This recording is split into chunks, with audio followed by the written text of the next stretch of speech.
Slaves removed dirt and dug out sand. People were exhausted working at the mine. They raised water, carried hay. The slaves moved as quickly as possible. Voices of commands could be heard everywhere.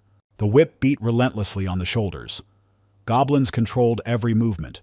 They were visible everywhere, at every step. Blood flowed down his back, mixing with sweat. His body was covered in wounds and dirt. This long life was unbearable. Slavery was harsher than death itself. He was considered the strongest man in the world. At the age of 27, he won the championship title. He held the title of the best fighter for 2 years in a row. The fierce fight continued in the ring.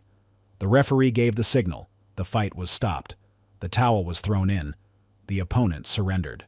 The record remained unbroken. His career moved forward. He had 23 wins and no losses. He was the heavyweight champion of the world's main MMA league. Even the last fight before leaving was won. This fighter was an athlete from South Korea. His name was Chae Han-sok, the national pride. He retired undefeated, at the height of his glory. After his farewell to the sport, tragedy struck. He was hit by a truck shortly after his career ended. The savings accumulated over the years disappeared. All the efforts and hard work were wasted. The years of struggle ended in sudden death. He died alone, without having time to rest. His life was marked by eternal struggle. The name Han-sok remained only in history. 30 minutes passed after the death. Inner calm replaced fear. Hyun-sok understood. There will be no more fights. No more training or suffering. The thought that it was over was comforting. He had no family or friends.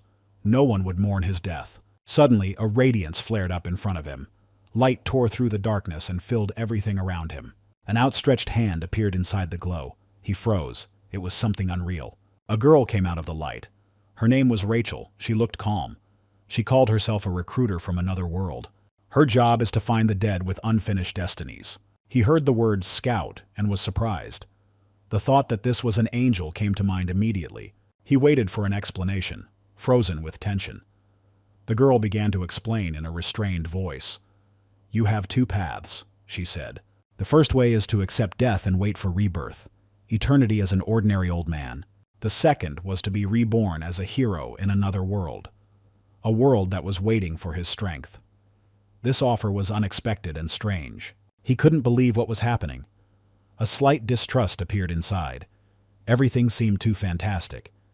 He asked for time to think. Angel was surprised that he could refuse such a chance. Wealth, fame, and attention of women were promised. Heroes were offered unique privileges. The bonus was a status window for strengthening. However, Hyun-suk continued to think. The thought of fighting did not inspire enthusiasm. He had just left the ring, retired from fighting. A new war seemed like a step backwards. Angel noticed that he still had doubts. It was time for an explanation. She told about the hero's life in another world. From the first days, the village elder will come running to meet him. He will give him food and will be delighted. The hero will solve simple tasks with ease. The headman will be touched by attention and kindness. Then he will offer his daughter as a wife. The girl is considered the most beautiful in the village. This offer will be a sign of gratitude. Hyun-suk remained thoughtfully silent. Even after everything that had been said, he did not answer. Angel began to lose patience. The thought of failing the bonus mission arose. She had no choice but to activate Plan B. Angel changed her tone and turned away. No decision made, so the chance was lost. Rachel began to disappear in a stream of light. Hyun-suk screamed in panic. He didn't want to lose his last chance. Angel had told him that he would be stuck with the life of an old bachelor. The next life would be far from guaranteed. He might not be born human at all. Her smile hid a warning. Hyun-suk hesitated, overcome with doubt. He rushed forward and grabbed her leg. His thoughts were confused. His voice broke into a scream. He agreed, accepted the fate of a hero. The angel paused and turned. She wanted to hear it clearly. He screamed again, loud and clear. He had chosen the path of a hero without reservation. The angel smiled and nodded. The transition begins right now. Hyun-suk couldn't believe what was happening. His expectations were crumbling with each passing second. He had hoped for preparation and a pause. But there was no time. The process had already started. She only wished him luck in his adventures. The words were said with a slight laugh. The world before my eyes began to disappear. Everything around me began to spin and scatter into light. The transition to another world began without warning. The adventure he didn't want had already begun. Hyunsuk disappeared. Only Angel remained. She wondered why he hesitated for so long. There was already too much to do. The phone rang, interrupting her thoughts. Report arrived. Hero number 137421 has completed the migration. Angel reminded her to send her a bonus. At this time, someone's voice called to open his eyes. Hyunsuk woke up on a wooden bed. It seemed to him that the very quest had begun. Everything looked too predictable. But suddenly he heard a threat and felt a sharp blow. Someone was clearly not happy about his appearance. The man with the animal's head stood over him. Dendron demanded an explanation rudely. Hyunsuk didn't understand what was happening. This was definitely not the village chief from the story. Thoughts about the girl and the quests were scattered. There was a suspicion that something had gone wrong. Hyunsuk convinced himself that it was just a training monster. He decided to act like a Korean. A quick strike, he attacked unexpectedly. The plan seemed simple and clear. However, the enemy reacted instantly. He grabbed Hyunsuk by the leg. Anger and irritation were in every movement. He was tired of this nonsense. Where did these crazy people come from? The fight ended with a loud crunch. Pain shot through Hyunsuk's leg. He didn't understand how it could have gone like this. The last thing he saw was a fist flying into his face. The demon called him dear self-proclaimed hero. The underground prison was shrouded in dampness and darkness. Hyunsuk was knocking on the door, clearly psychotic. He was demanding that the demon with horns be brought back for a rematch. The door creaked open. A goblin walked in, holding a real sword in his hand. His gaze was irritated and lazy. He saw who was making the noise. Hyunsuk noticed that the goblin had a real weapon. The situation was no longer a game. The goblin was threatening to make soup out of him for his screams. The sword gleamed in the dim torchlight. Hyunsuk immediately promised to be quiet. The goblin continued to stare at him. The warning was clear. He was being watched. Hyunsuk confirmed that he understood. The goblin left, leaving behind the scent of blood. In the silence of the cell, Hyunsuk clutched his head. He recalled the promises Angel had made. No bonuses, food or beauties had appeared. He was stuck in a dirty prison for no reason. Even here, the chances of dying a virgin were high. The second world did not live up to expectations. Hyunsuk felt his hope slipping away again. Suddenly he heard a voice from the next cell. The boy addressed him from behind the bars. It was a prisoner with a bold confidence. He called himself a senior and a future hero. Hyunsuk came closer, looking into the darkness. He was surprised. There was another Korean in front of him. He said that they were in the fortress of the demon army. This place turned out to be a prison for human heroes. Hyunsuk didn't understand how this happened. He asked why they were here. The answer was only laughter in the darkness. The prisoner screamed at the top of his voice. He called on the other heroes to confirm the truth. The cameras came alive. Voices were everywhere. Everyone was screaming that they were heroes and asking to be saved. Panic, despair, distorted hope, all merged into a hum. Hyunsuk froze. There was something strange in front of him. Hundreds of self-proclaimed heroes were captured. The neighbor told the truth about the cowhead. It was not a quest mob, but Riedran, the head of the fortress. And that creepy warden. His name is Jark, and he's a real monster. His fame is built on pain and cruelty, and he's already watching him. Hope is an illusion, and there is no salvation. The second world turned out to be worse than hell. The prisoner named the culprit, a demon named Rachel. Hyunsuk froze at the unexpected turn of events. This was no coincidence. The prisoner claimed that Rachel had sent them the wrong way. They shouldn't have started in this prison. Hyunsuk felt a chill run down his spine. He asked what he meant. Wrong way. The prisoner told about other heroes. They got to normal starting locations. Villages, cities, trading posts. Not enemy bases. They started out as ordinary people. Their journey was long, but not fatal. They had time to prepare. Hyunsuk had nothing. No weapon. No chance. He found himself right in the demon's lair. The prisoner confirmed. There are only a few like them. Everything pointed to malice. Hyunsuk began to piece the picture together. Rachel, the angel who had proposed the deal, was the culprit. The second troop of slaves under the 3rd Battalion of the Demon King's army. The humans worked non-stop under the gaze of the goblins. The goblins watched, laughing. "We are the great army of the Demon King," Hyunsuk said. "Crush the humans. Devour the humans." The words sounded. The work seemed to last forever. The pain in the body was unbearable.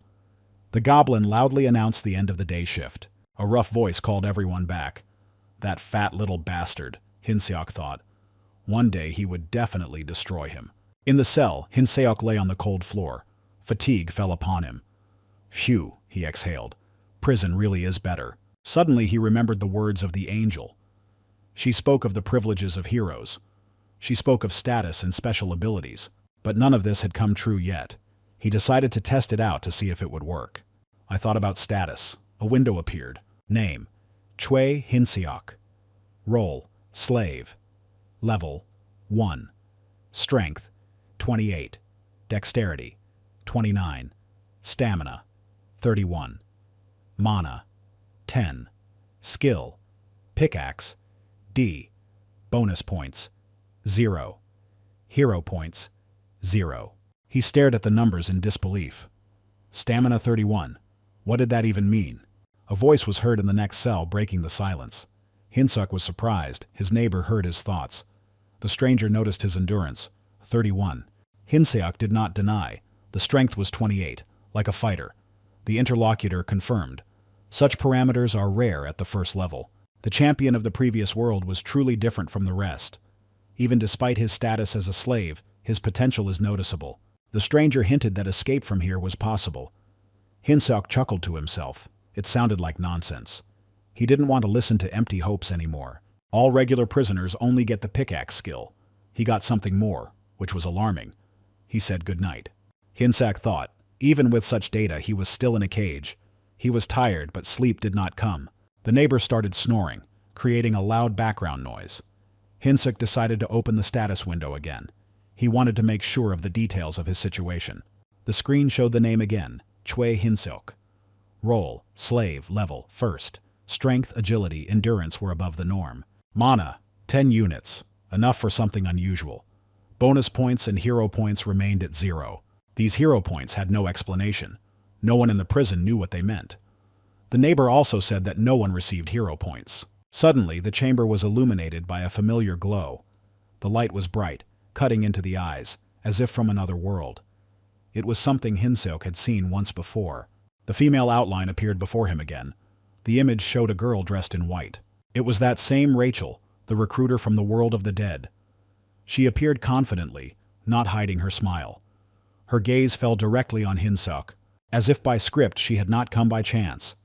Rachel was going to tell about the hero's mysterious glasses. She was in the form of a fairy. Her appearance was accompanied by a soft light. She began to explain. The hero's glasses are a special function that makes the hero's path easier. But Hinseok barely listened to her. He silently reached out and squeezed her tiny body tightly. He didn't care what features and benefits were offered. He had too many questions and complaints. The fairy fluttered in the air, trying to justify herself. She quickly admitted there was a glitch, all because of accidentally spilled coffee on the magic circle. The sound around them was muffled by magic, and they were left alone. Rachel was now his personal assistant, a fairy manager, forced to accompany him until he defeats the Demon King. But Hinseok no longer believed in heroism. He was not interested in war, missions, or duty. He stated outright that he was not going to participate in the fate of this world. He preferred the idea of simply living, without unnecessary noise, without battles, without glory. Rachel was surprised. Her calculations and expectations were collapsing. Before her was not a hero who was burning with the desire to save the world, but a tired man who dreamed of peace. She wondered, was this stubborn, sarcastic man the same fighter from the past who lived for fights and women? Earlier, Rachel was kneeling before the chief angel, losing the last of her dignity. Her voice was filled with hurt and despair. She couldn't believe that such a humiliating punishment, to become Choi Hinseok's personal fairy, was actually approved. For a being with her experience and tenure, it was almost like an exile.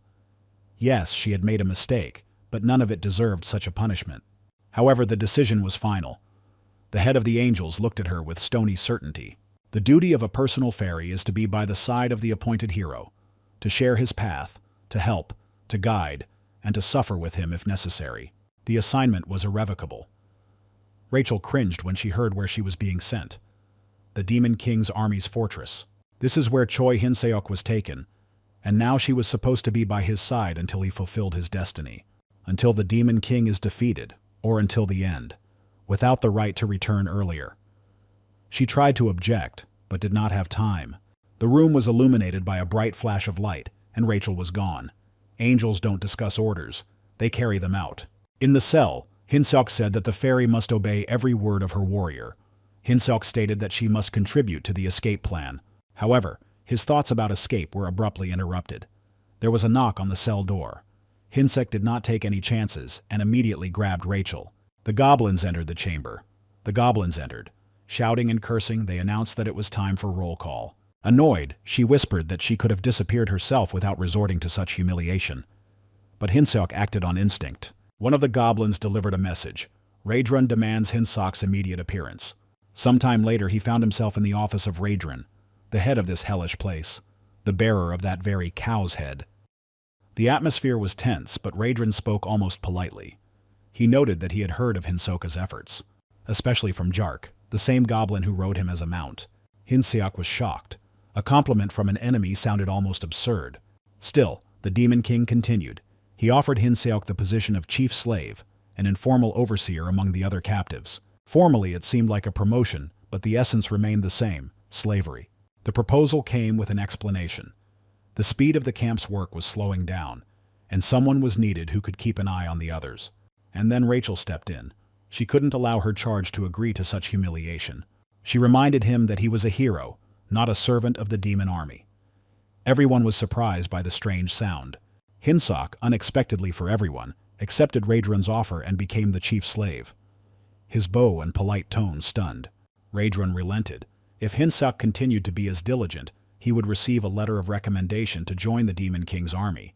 Hinseok cringed inside. It was a trap. But he meekly replied, "Thank you," and walked out. "Goodbye, escape plan," flashed through his mind. Several days passed. Hinseok, standing on a tower, commanded a column of slaves. He shouted commands, called roll calls, shamed and urged. People with exhausted faces dragged loads, dug into the ground, carried out heavy orders, and all looked up with alarm. Somewhere deep inside, they hoped that the former hero was just playing a role. But with each passing day, their doubts grew. Due to his natural ability to command and lead many people, Hinseok suddenly received a boost to his charisma stat. The system window confirmed this, and a sincere smile flashed across his face.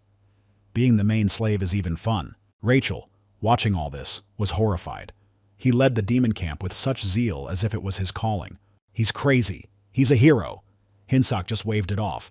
With a grin, he told her to trust the process.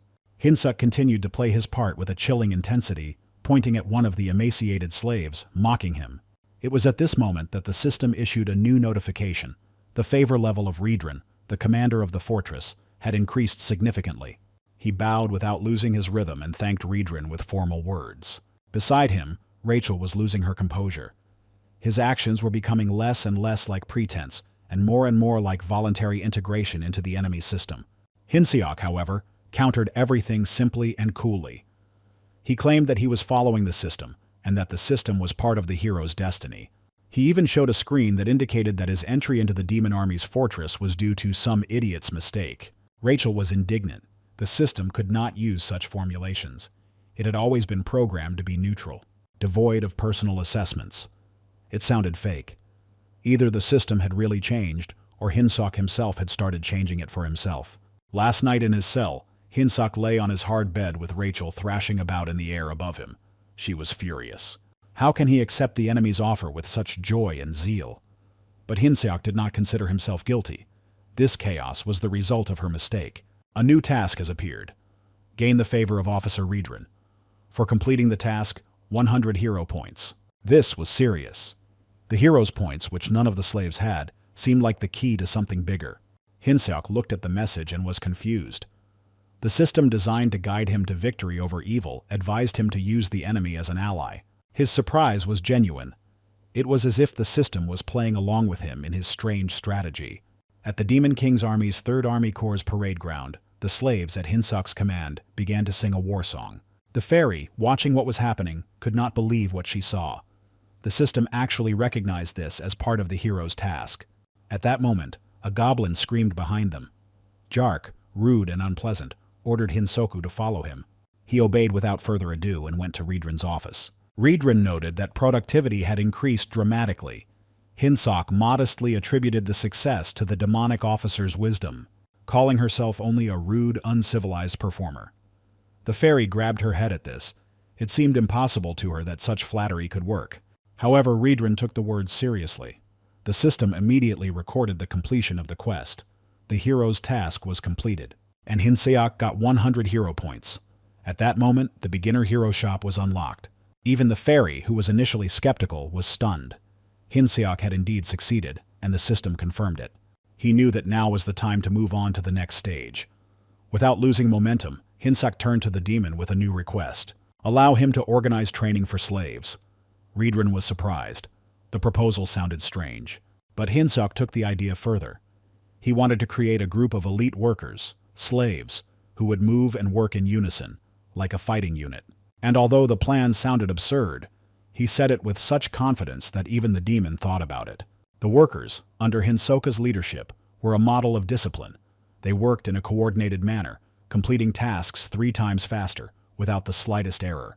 Such a pace and precision could have allowed the construction of the fortress to be completed in just 1 week. However, the demon noticed that the physical weakness of people made simultaneous work and combat training impossible. Despite his doubts, Riedran still gave permission for training. Hinseok thanked him without showing any internal glee. Later, in the prison cell, the fairy cried bitterly. The hero not only humiliated himself before the army of demons, but also enthusiastically trained the slaves. For her, everything that was happening became a symbol of defeat and meaninglessness. Hinseok, not sharing her emotions, complained about the noise, covering his ears. It wasn't the situation that irritated him, but the fairy's constant complaints. Then he shared his real plan. His actions, which seemed absurd, actually had a purpose. He intended to organize an uprising. Using trained slaves as the core of the resistance, the fairy, initially skeptical, was stunned. The fortress contained about 3,000 human slaves, while the number of demonic soldiers did not exceed 500. In addition, there was a human alliance base nearby, the construction of which was proceeding at an accelerated pace due to the presence of slaves.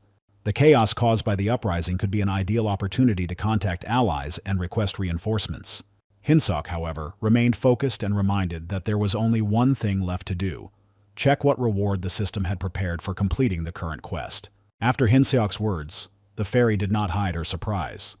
She could hardly believe that the story about the quest and the hero's glasses was true. She considered what was happening to be a ridiculous farce, but now a system window with confirmation appeared in front of her. Hinseok easily dispelled her suspicions. He had already mentioned the existence of the hero shop, and now it was time to check it out. He opened the interface and clicked on the store icon, hoping that the system would offer something worthwhile. Hinseok watched with satisfaction as a notification about the hero's first skills appeared on the system screen. However, the joy quickly gave way to bewilderment. Among the new abilities were holding breath and holding shit, and also household skills like cooking, cleaning, and washing. The fairy couldn't help but laugh. Such abilities are the result of the low level of the shop.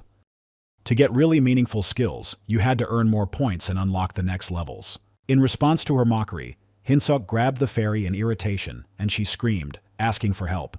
Meanwhile, the training of slaves continued in the fortress. Under Hinseok's orders, they sang the war anthem of the Demon King's 3rd Army Corps in unison.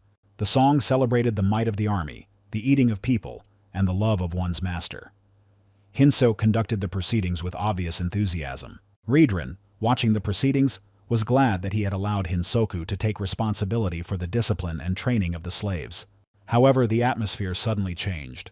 A goblin entered Riedran's office with an anxious look and an urgent report. The demon became wary. According to the goblin, the human army was approaching the fortress. The fortress's fall was a matter of time. Moreover, the 8th Demon Division, the largest local unit, was trapped and began to retreat. The sudden threat completely changed the context of the situation. Fun training and loyalty games turned into something much more serious. Chaos engulfed the fortress. With the defeat of the 8th Division, the advance of the human army became inevitable. The goblins began to panic, and Riedran was angry. After all the effort put into building, everything was in jeopardy. He gave urgent orders, but did not allow himself to leave the fortress without a final effort. He reminded them that war was a battle for supplies, and a competent supply officer could not be lost. He took responsibility for Hinseok. At this time, Hinseok, who was playing the role of a supervisor out of habit, was about to give an order to the slaves, but he felt something was wrong. He realized that his strength was insufficient to carry out the planned coup. In desperation, He hoped for a sudden event that could change everything. And it actually happened. The army of men began to storm. A loud cry from their commander cut through the air, and knights with spears rushed into battle. The goblins were unable to hold back the onslaught. The vanguard was swept away, and the war began at the very gates. Riedran appeared suddenly. Without explanation, he demanded that Hinsok follow him. He was at a loss, not understanding where and why, but he obeyed. The attack had already begun. Soon a knight appeared on the field, heading straight for Riedran, shouting his nickname, the Red Nightmare. Hinseok froze. An idea flashed through his head. Now, while the demon was distracted, he could strike him in the back and run away to the people. But everything changed in a second. Riedran stopped the enemy with his bare hands. He grabbed the knight by the head and crushed it with one movement. His technique, it turned out, was devastating, the 7th technique of martial arts. The blast wave that followed swept across the battlefield, destroying everything in its path. Hyunsuk froze. His chance was gone. Instead of running, he found himself standing next to the living embodiment of horror. The question of leaving right now hung in the air, but he already knew the answer. He complied. The atmosphere at the main tower was tense. Evacuations were being carried out hastily. Soldiers were directing the flow of people, separating the slaves from the warriors. Some men and women were taken aside and told that there was a separate procedure for them. This brought relief and even pride to many. For the first time in a long time, they were treated with respect, as real soldiers. When the evacuation of civilians was completed, a high-ranking officer appeared, the Duke of the Empire Drasen Olaven Gremier. He calmly watched what was happening, gave short orders, showing neither excitement nor pity. After confirming that all who called themselves warriors were gathered in one place, he gave the signal. The army soldiers took up positions and drew their swords in unison.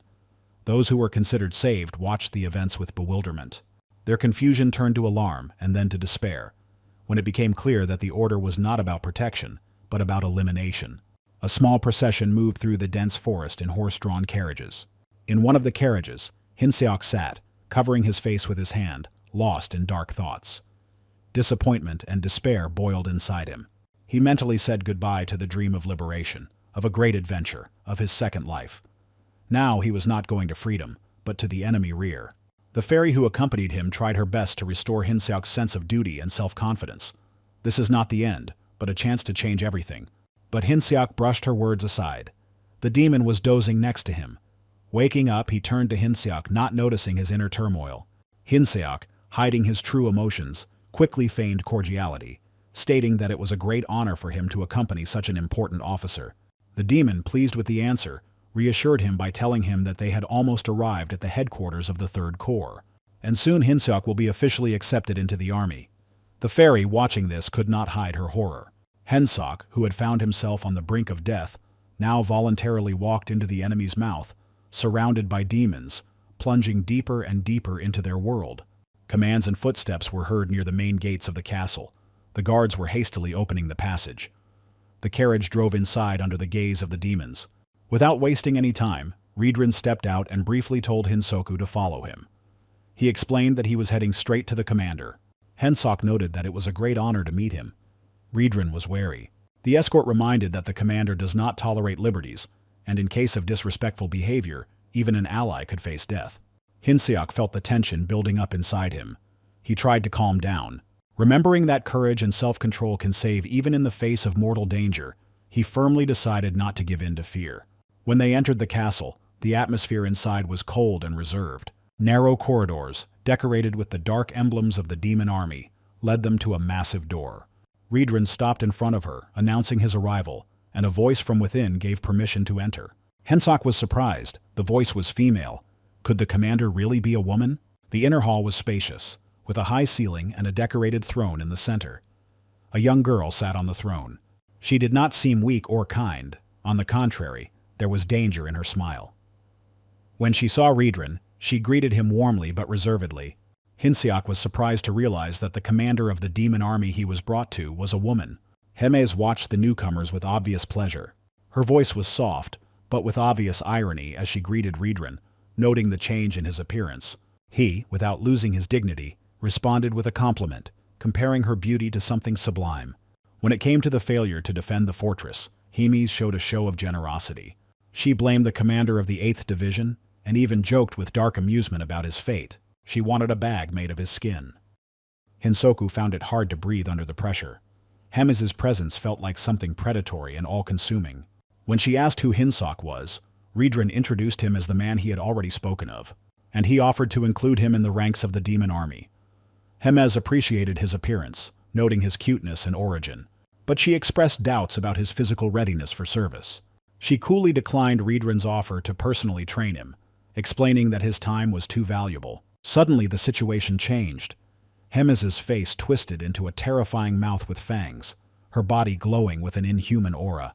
Hinseok froze in horror, but instead of attacking, she simply handed him her pet, a small but clearly dangerous creature named Bobo. The creature looked like a dog, but it emanated a power that was not typical of animals. Riedran noted his strength and elegance, agreeing with Hemez, who looked at Hinseok, pleased, waiting for a reaction.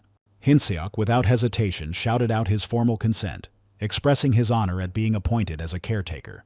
Hemez smiled with satisfaction and handed him her pet. Hemez warned Hinsoka that Bobo was currently in a growth spurt and needed to be fed regularly. Otherwise, he may become aggressive.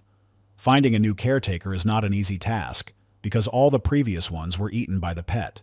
Hinseok could barely contain his tension as he held the demonic beast in his arms as he headed towards Bobo's house. He who found himself among the demons is now responsible for the commander's pet. Even the fairy accompanying him was surprised by the new task that appeared in the hero's interface. He read the objective: win Bobo's favor. The reward was 200 hero points. That was surprisingly high. Hinseok was amazed.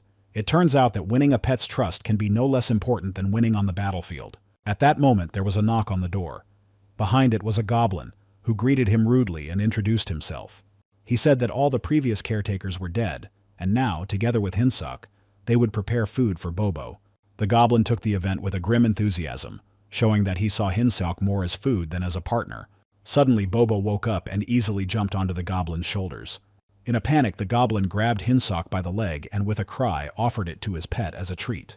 Hinseok, horrified by the betrayal, got his bearings in a split second, pushed the goblin away and shouted himself, offering him to Bobo. The pet showed obvious interest, which the fairy immediately confirmed. Bobo clearly preferred the goblin. At that moment, Hinseok realized that in the demon army, survival is not achieved through strength, but through intelligence and quick thinking. The fairy rushed around the room with frightened cries, running away from Bobo, who was happily chasing after her. Hinseok, watching this scene, was focused and tense. Bobo would soon be hungry. A message appeared on the screen about an item, a huge bone that could charm dog-type monsters. It cost 30 hero points. Hinseok immediately purchased the item. Taking out the bone, he caught Bobo's attention and threw it across the room.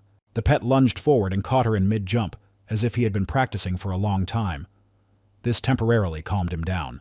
The fairy breathed a sigh of relief, amazed by Hinseok's resourcefulness, and he only praised himself for his attentiveness. However, the calm did not last long. Bobo lost interest in the bone and began to rush around the room again, radiating hunger and excitement. Hinseok realized that one item was not enough, and that the pet needed something more substantial, perhaps fresh meat. He tried to think of a way to stop the beast before the situation got out of control. Panic was growing. And then a simple word familiar to all dog owners popped into my head: walk. He used it, and the result was unexpected. Bobo instantly calmed down and even jumped into Hinsoka's arms with confidence. The crisis was temporarily overcome. On the street, Hinseok tried to figure out where the kitchen was. The fairy, looking around warily, suggested asking a passing goblin. Hinseok approached him for help, but the goblin was initially wary, surprised by the appearance of a man next to Bobo. Suddenly, the pet's eyes lit up red and he growled, which scared the goblin, who fell to the ground. However, Bobo quickly approached and began to lick the goblin, demonstrating that he was not going to attack yet. Hinseok said that he was now in charge of Bobo and asked the goblin where the kitchen was. He, having calmed down a little, pointed out the direction and hurried away, causing Hinseok to be surprised by such fear. The fairy confirmed that the goblin really belonged to the demon army, but such a coward. They laughed. They decided to look for meat in the kitchen, laughing at the situation. Hinseok wiped away his tears of laughter with a smile, and the fairy asked with a slight grin how long he planned to take care of the pet. Hinseok thought for a moment and admitted that he dreamed of meeting a blonde and getting married, which caused slight surprise. Hinseok searched for Bobo in a panic, annoyed that his pet had disappeared again. The fairy looked around and soon pointed to the approaching Bobo. The pet calmly approached Hinsoku, wagging its tail, despite the voices of the goblins screaming for the death of Commander Rekis and threatening Hinsoku. The goblins were quickly approaching, threatening to eat Hinsoka and Bobo. Realizing the danger, Hinsok grabbed his pet and ran, but there was a dead end ahead. The goblins did not hide their joy at the upcoming prey, loudly expressing their threats and appetite. One of them especially greedily promised to feast on Hinsok's hand, comparing it to a chicken wing. Hinseok tried to gather his courage and focus, not letting fear overcome him. The goblins, watching what was happening, did not understand who was in front of them. They doubted and asked questions, showing ignorance.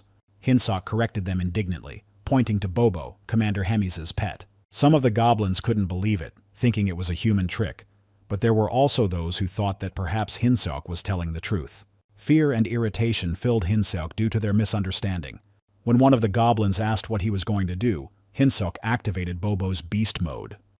The pet's eyes glowed red and it immediately pounced on the goblin, inflicting serious wounds. Hinseok watched the vicious attack and noted how dangerous a dog without a muzzle could be. After this scene, the goblins, frightened and astonished, meekly apologized and acknowledged Bobo's status. Hinsok wondered who else would dare to doubt the commander's pet. A notification appeared that Hinseok had conquered many demons with his charisma, and his charisma level had increased. He was pleasantly surprised and was happy about the award. At that moment, someone from behind noticed a noise in the street. It turned out to be Hemes herself. She praised the newcomer, noting that he was doing important things. Later in Hemes's office, it was revealed that Hinsok had been using her name and her pet Bobo to survive, which at first puzzled her, but then turned into a compliment. She noted Hyunsok's intelligence and bravery, unlike many other demons. Hemes stressed that the demon army too often solves problems by force, which only makes the situation worse. She then asked if Hinsok had ever thought about becoming a manager. He admitted that it was still difficult with his skills. Hemes warned that she would no longer allow her name and Bobo to be used without permission. She announced an upcoming decisive duel that would allow her to take the title from her opponent. For a month, Hemes will protect Hyunsok, but after that, he will have to defeat the opponent she chooses. Each victory extended his protection by a month. If he successfully climbs the career ladder, he has a chance to become a battalion commander and become truly useful. When Hinsok asked what would happen if he lost, Hemes answered harshly, then he should not count on mercy, and he would regret that he did not die in battle. Hinsok realized that he had to agree, otherwise Hemes could kill him. This thought did not leave him. She even immediately chose an opponent for him. The fairy reminded him that the decisive duel would be in a month, and it seemed like this was a farewell. When Hinseok reminded him that his talent was rated as SSS rank, the fairy replied that potential was just a possibility, not a guaranteed power. He reproached her for her lack of support and complained about her indifference. Later, he approached the kitchen with the bloody door and knocked, apologizing to the possible occupants. A goblin came out from behind the door and announced that he was the very same chef of the demon army, Kulkan. Hinseok asked if he could get some fresh meat for Bobo. Kulkan learned about the change of caretaker and immediately refused Hinseok food. Hinsok was upset, and Kulkan explained that Commander Hemes's only order was not to raise a hand against him. But he added that if Hinsok wanted meat for Bobo, he would have to get it himself, by hunting like goblins. He pointed to the goblins nearby.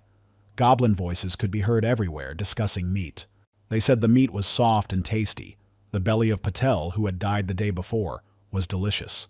Compared to Patel's appearance, the meat looked very appetizing. Hinsok, looking out from behind the door, was surprised. The cooks here looked more like butchers than cooks. Kulkan, noticing his bewilderment, explained that to hunt oneself means to get the meat oneself, only by one's own efforts. Hinseok stood face to face with a huge boar that was rushing straight at him. An order rang out in his head. Kill, because this is his dinner for today. He couldn't understand how he had ended up in this situation, and why he had to fight this beast that had killed Morgan. For him, the hunt looked like a mad pursuit, and the idea of revenge was unclear. Which of them should actually become the prey? There was a bloody goblin lying on the ground, and the fairy was asking if they should just run. Hinsok knew that running away from such a crowd was impossible. He was in danger and knew he had to act. Suddenly, Kulkan's voice was heard, declaring the hunt over. The boar was dead, surrounded by goblins. Hinsok wondered how they managed to deal with such a beast. But soon he learned of 12 dead and many wounded. Kulkan announced a break before the next hunt, but Hinsok understood that for Kulkan it was just work, without any special emotions or worries. Hinsok told Rachel that he had decided not to try to escape anymore.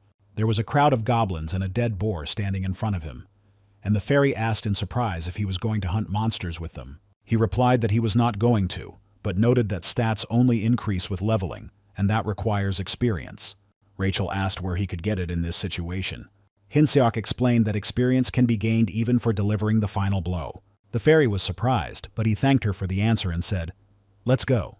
Hinseok, realizing that he had few options, decided that he had to become stronger in a month, especially if the commander took it seriously. Chief Kulkan was at first surprised that Hinseok did not run away, but he replied that he would never do such a thing. Hinseok explained that he wanted to join the next hunt with the army of brave demons, because he couldn't just sit around doing nothing. Kulkan approved of this attitude and said with a smile that he loved such people. In response, Hinseok laughed and thanked the boss. Kulkan appointed Hinseok as the leader of the next hunt, which was a great honor, since usually newcomers are not trusted with such a role. Hinseok was embarrassed, thinking that he would not be able to command the noble demons and that the other chefs might rebel. At that moment, the goblin reported a monster attack. A herd of damage was approaching. Kulkan responded calmly, explaining that the damage meat was not tasty. He ordered everyone to draw their weapons and prepare for battle in order to add Euron stew to the menu. Hinseok decided to stay closer and try to deliver the finishing blow. Then suddenly Rachel reminded him of this and added a bonus, slightly increasing health and strength for 3 minutes. Hinseok hit her on the head for not using it earlier and quickly got ready to fight. He thought of the noble blonde lady and her 5 bunny-like children, which inspired him to protect his pension. With these thoughts, he rushed into battle. Hinseok watched with glee as the level-up messages appeared on the screen. With one last blow, he rose 4 levels at once. The thought that if he continued in the same spirit, he would be able to reach level 20 by the evening filled him with hope. The battle continued everywhere. Goblins fought with Eurons, and he skillfully chose the moment to deliver the final blow and gain all the experience. After the battle ended, he found himself next to Kulkan, the chef of the demon army. He offered him a piece of freshly cooked meat as a well-deserved reward. Hinseok tried it with doubt. The taste was rough, the aroma too strong, and the meat itself required a long chew. He was surprised to realize that demons were actually willing to risk their lives for such food. It seemed absurd to him, but at the same time inspiring. Then he had an idea. If he can cook food that is much tastier than what is currently served in the army, he will be able to win trust and even respect. He opened the hero screen and spent the remaining 70 points, 50 on the basic rank cooking skill, 20 for a special seasoning that enhances the flavor. The screen lit up, confirming the purchase and activation of the new abilities. Hinseok felt a surge of confidence. He didn't need strength to survive among the demons. He had another way. He decided to become a master of the kitchen, capable of not only fighting, but also controlling an army through their stomachs. Hinseok, holding some salt in his hands, began methodically sprinkling it onto a piece of fried meat. He spoke enthusiastically about how the new taste would blow the minds of everyone who tried it. His actions were confident, as if he truly believed that he would become a god in this world, a god of the kitchen. He handed the result of his labor to Kulkan, who at first refused, citing his fullness, but Hinseok insisted. He had put his heart and soul into this dish and wanted the chef to appreciate his efforts. Kulkan reluctantly took a small bite. The taste immediately brought back a flood of memories: childhood, home, his mother's words. His eyes filled with tears. He whispered, "Mommy," and then, sobbing, thanked Hinseok and handed him the bag of food, specifying that it had a shelf life of 2 days. He offered to come again if necessary. Hinson approached Bob's house. The dog jumped on him, but he handed him the meat in time. Boba instantly calmed down and ate the treat with pleasure. Hinseok looked at him with a warm smile and promised to bring more the next day. A nearby fairy noticed with surprise that he was almost like a real owner. A notification appeared on the screen. Bob's affection level has increased. The hero's task has been completed. 200 points have been awarded. Hinseok noted with satisfaction that everything went like clockwork. He felt relief and determination. Now he was not just a participant in events, but someone who was beginning to influence them. Having decided to save the points he had earned for the future, he looked ahead with confidence. Hinseok opened the status window, glanced at the numbers, and felt a slight sense of satisfaction. He had indeed accumulated quite a few points. He knew that they could be used to increase stats, but he was still hesitant. The fairy, noticing his indecision, could not help but remark, "The glasses were simply wasted." Hinseok shrugged, admitting that he didn't know how to handle them because he had missed out on training. Rachel, clearly irritated, offered to quickly fill the gap. She explained that points can be invested in 4 main characteristics: strength, endurance, agility and mana, magic. Hinseok asked about charisma. The fairy explained that it was a hidden characteristic and could only be increased through training. She added that it is important to maintain balance, otherwise the character may end up being one-sidedly weak. Hinseok doubted. It would be more logical to focus on strength. The fairy exploded.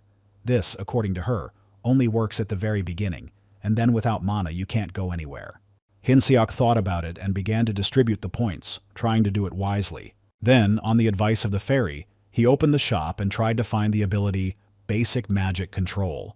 It was supposed to be the key to the first steps in the magical direction. However, the system returned. Missing. Rachel was confused. This was the most basic ability that should be available to anyone. Hinseok looked at her skeptically. He thought that she would be of some use. Rachel was perplexed why the world was so unfair. 3 weeks later, Hinseok finally reached level 100, although it took much longer than he expected. Lying on the floor next to Bobo, he realized that with each level he could accumulate more and more experience. Looking at the status window, he was sure that he was the only such diligent hero in this world. The fairy, however, considered this title too easy and even called it freebie. Hinseok countered by reminding him of how many times he had risked his life during this time. The fairy admitted that it usually takes about half a year to reach level 100. She was just trying to support him. At that moment, a goblin entered the room with the message that the commander had sent to call Hinseok. He headed to Hemez's office, where she greeted him and noticed that he had changed. Became stronger and his mana doubled.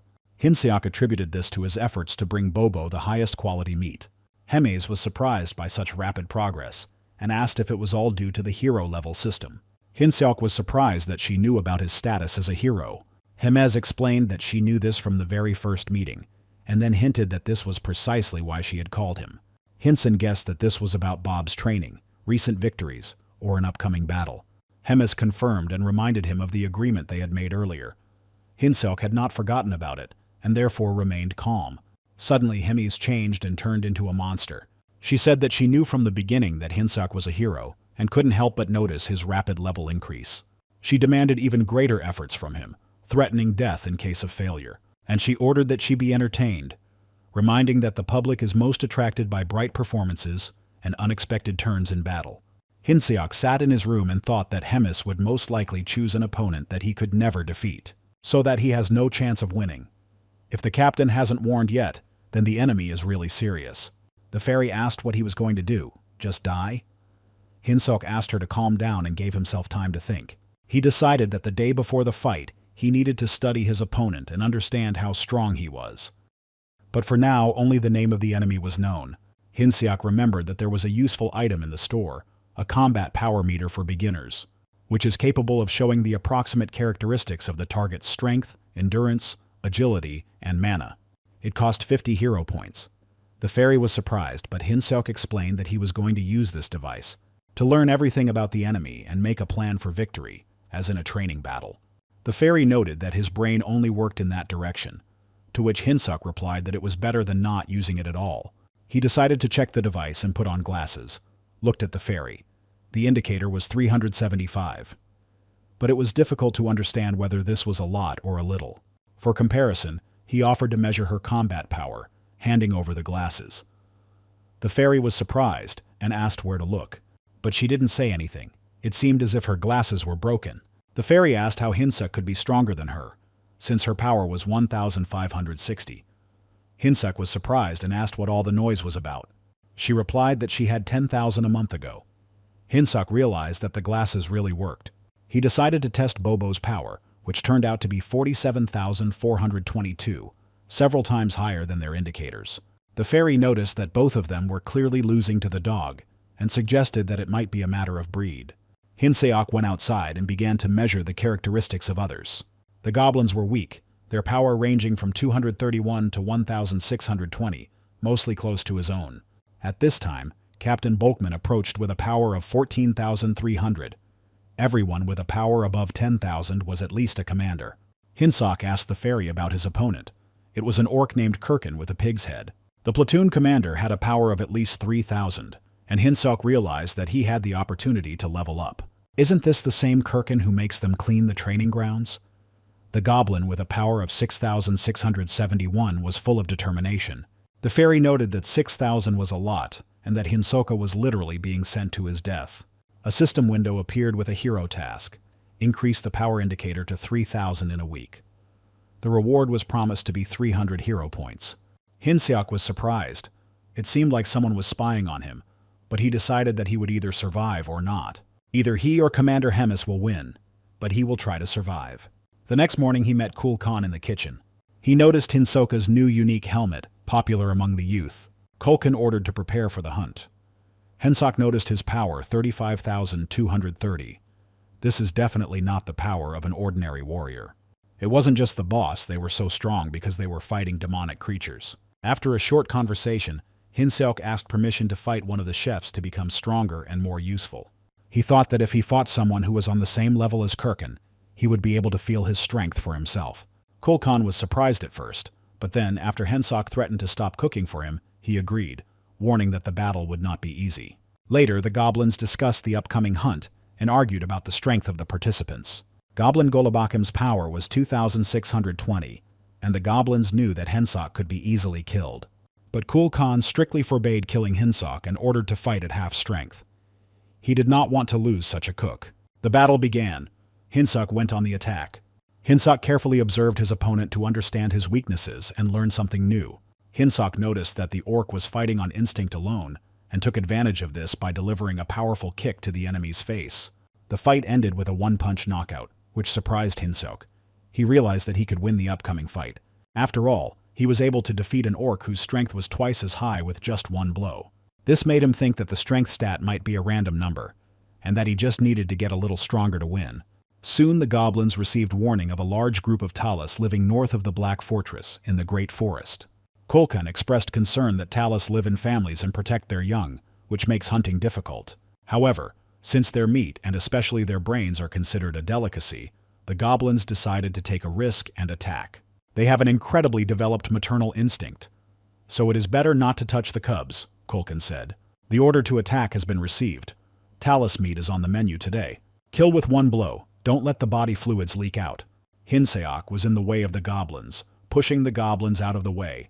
All the last hits went to him, and as a result, he got a level up. The fairy noted his ability to steal the last hits, which Hinseok found amusing considering he did it for the sake of the kitchen. Suddenly the queen of the Talus appeared, a huge monster, twice the size of the others, whose power proved immeasurable even for Hinsoka's glasses. This raised concerns and the question of how to deal with such an opponent. Hinseok froze, looking at the Talus queen. Even the orcs, accustomed to danger, trembled before this creature. He didn't understand how to fight an opponent who couldn't even be assessed. Kulkan, instead of giving orders or organizing a defense, shouted and was the first to run. The other cooks and goblins, without thinking twice, followed him. Panic gripped everyone who had been ready to hunt just a second ago. Screams and stomping echoed through the forest. Hinseok stood in the middle of this chaos, stunned by what was happening. The creature let out a deafening roar. The ears were blocked. The sound was unlike anything familiar. Muffled, low, almost animal-like, and at the same time unnaturally shrill. It was hard to believe that a spider could make such a sound. He turned around and noticed more creatures approaching behind him. A whole flock of small monsters followed the queen like subordinates to a commander. Hinseok didn't hesitate. He jumped up and ran, not looking where he was going. Panic overwhelmed him. He understood that the slightest stop, one wrong move, and it would all be over. The forest flashed before his eyes. My heart was beating as if it was about to burst out. He no longer thought about missions, or leveling up, or hero points. There was only one goal: to survive. Hinseok stopped in front of the dark mouth of the cave. He looked back at the forest he had just escaped from, and he decided that here, despite the uneasy feelings, it was safer than among the trees, where danger could creep up from all sides. The fairy flew inside and returned with a short report: empty. But Hinseok did not feel confident. Nevertheless, he stepped inside. The cave was deep, and the further he went, the more he was worried that it did not look natural. The fairy suddenly noticed. The ceilings were so high that even the Queen of Talus could fit in here, but of course that wouldn't happen. It seemed impossible to them. But Hinseok's thoughts were already moving in another direction. He froze, noticing a characteristic shine on the wall. Slime. Or, no, not just slime. He brought his hand closer. It was webbing. Lots of webbing. Too much. He glanced around the walls, cobwebs everywhere, white threads glistening in the dim light. And something else. Eggs. Hundreds of eggs, clustered along the walls, under the ceiling, in the recesses of the floor. It wasn't just a shelter. It was a nest. He exhaled, feeling a chill run down his spine. This was very bad. There was a flash of light in the darkness, a pair of bright eyes emerging from the depths of the cave. Hinsuk froze, but only for a moment. Panic exploded inside him. He realized he needed to get out immediately. It was the adult Talus. The fairy screamed about it, as if confirming his worst fears. He replied that he already understood it. He rushed towards the exit, but something crunched under his foot. The surface slipped, and he fell, hitting a stone. The pain took his breath away. This was no time to lie down. He looked around and noticed a round object nearby. An egg. Without thinking, he grabbed it and threw it at the approaching monster. Talus froze, then began to twitch his hands convulsively. His attention shifted for a moment. He caught the egg and held it in his paws with obvious caution. The attack stopped. Hinseok felt it. The shift. He knew what had happened. The monster had been distracted not by fear, not by the blow, but by instinct. The fairy realized the same thing. The egg was important, perhaps even sacred. Now he had a weapon. He grabbed another egg and raised it above his head. The monster growled. The reaction was instantaneous. It worked. He threw the egg, causing Talus to retreat again. He caught it, holding it carefully in his paws like a baby. Hinseok realized he had found a vulnerability, not in his body, but in his instinct. He could use it to survive. There were dozens, hundreds of the same eggs left in the cave. Now each of them was a shield, a weapon, a chance for salvation. Talus was breathing heavily, standing among the broken eggshells. All the eggs were broken, and the situation was becoming more and more desperate. Fatigue was pressing, but it was too early to relax. The fairy confirmed that the supply was exhausted, and there were no more eggs left. Hinsuk tensed. The creature approached slowly, angry and weakened, but still deadly. Panic was growing rapidly, and Hinsuk tried to activate his abilities. The enhancement worked, at the last moment. The monster was already approaching. There was no time to think. There was only one attempt left, to put everything that had accumulated over these days into the blow. A dash forward, a final attack. He gathered all his will and instinctively delivered a crushing blow. The monster's body shuddered and flew away. The system window confirmed the victory. The level had been increased. Hinseok fell to his knees. The fight was over. His strength was leaving him, but he was still alive. The fairy's laughter rang out above him, nervous and relieved. He knew he was on the edge, but he wasn't going to die yet. After a short break, he reminded her that the fairy was now capable of using healing magic, although her abilities were limited. Opening the system window, he began distributing new attribute points. Everything seemed balanced. Strength, agility, endurance, mana. Everything grew little by little. Charisma remained in place. It was not yet clear how these parameters would affect the future, but inner confidence suggested that this was the right path. A voice addressed to Hinsoku came from the darkness. It was Kulkan. He appeared suddenly with his typical laugh, not hiding his surprise that Hinseok had made it out alive. The chief admitted that he was running from monsters and accidentally ran into this same cave. He seemed to consider himself incredibly lucky. Hinsok immediately clarified that the place they found themselves in was the Talus nest. He pointed to the shells and slime scattered everywhere, explaining that these were eggs laid right there. Hearing this, Kulkan's face changed. The realization hit him with wild joy. For him, this was not a threat, but a real treasure. This, the rarest delicacy. Hinsok tried to bring Kulkan to his senses, begging him to focus on the danger and leave as quickly as possible. But the chef gave in to the euphoria of taste. He swallowed egg after egg, for hunting the queen requires the level of commander. So, this is the last meal of their lives. Voices were heard in the depths of the cave. Someone was approaching, discussing that they had escaped after all. Several goblins came out and seeing Kulkan and Hinsoka exclaimed with joy. The chief calmly remarked that he had already managed to try the egg. Hinseok felt anxiety rising in him. Inwardly, he had already said goodbye to life, but then something in him resisted. He realized that he had not yet lived even a small part of what was worth fighting for. He had not seen the dinner that his future wife would one day cook for him. He couldn't die here so stupidly, so senselessly. He had to fight, find a way out. Get out. Commander Himez's office was filled with the usual atmosphere of restraint and cold discipline. She greeted Riedrin with restraint as he entered, noting his always dry and stern manner. In response to her question, he calmly confirmed that the task had been completed. As ordered, he had captured another saint of the Holy Empire. Hermes noted with some admiration how effective Riedran was. Defeating a group of fanatics in just 3 weeks was an impressive result. Deirdre accepted the praise with restraint, remaining humble. At that moment, a worried goblin poked his head through the crack in the door, insisting on an urgent report. Hermes, annoyed by the interruption, had not expected it to be anything important. But the news was far more serious than she had imagined. During a foray for ingredients, the Talus Queen appeared. Most of the cooks, including Chef Kulkan, are either dead or are listed as missing. This news truly shocked both Hermes and Riedran. Hermes couldn't help but let out a cry of horror, losing her cool for the first time. Deirdre immediately asked a more specific question. What happened to Hyunsok? The answer only increased the tension. The Guardian had also disappeared. This made the demon truly surprised. His disappearance meant more than just another loss on a mission. The goblins sat in a circle, as if at a farewell dinner. Instead of glasses, they raised talus eggs into the air and toasted their own deaths. Kulkan, with all solemnity, tried to make a speech, but he didn't have time to finish. Hyunsok grabbed him by the head and shook him. He demanded that Kulkan pull himself together. He screamed in panic, not understanding what was happening. Hyunsuk calmly explained that everyone present seemed to be under the influence of some kind of magical influence that had deprived them of their will. To awaken them, he used his secret weapon, an ancient book. New item: Encyclopedia of Demonic Creatures. It was a valuable artifact that held extensive information about magical creatures. It cost 50 hero points to use. Talos is a spider-like demonic creature. It lives in nests and moves in packs. It has powerful paws, vulnerable in the torso and head area. The biological fluids secreted by Talos are highly flammable. The eggs contain a flammable substance, comparable in explosive power to a small bomb. In caves, the use of fire magic is extremely dangerous. Hyunsok thought for a moment and asked Kulkan if he could handle fire.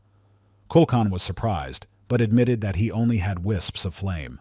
However, Talos's armor is impenetrable to his magic. Hyunsok explained that he had no intention of burning the enemy, which caused the goblins to laugh. Hyunsok then turned to the cooks, proposing to unite for the sake of survival, and the subsequent abundance of meat, including demonic, if they managed to get out of the cave.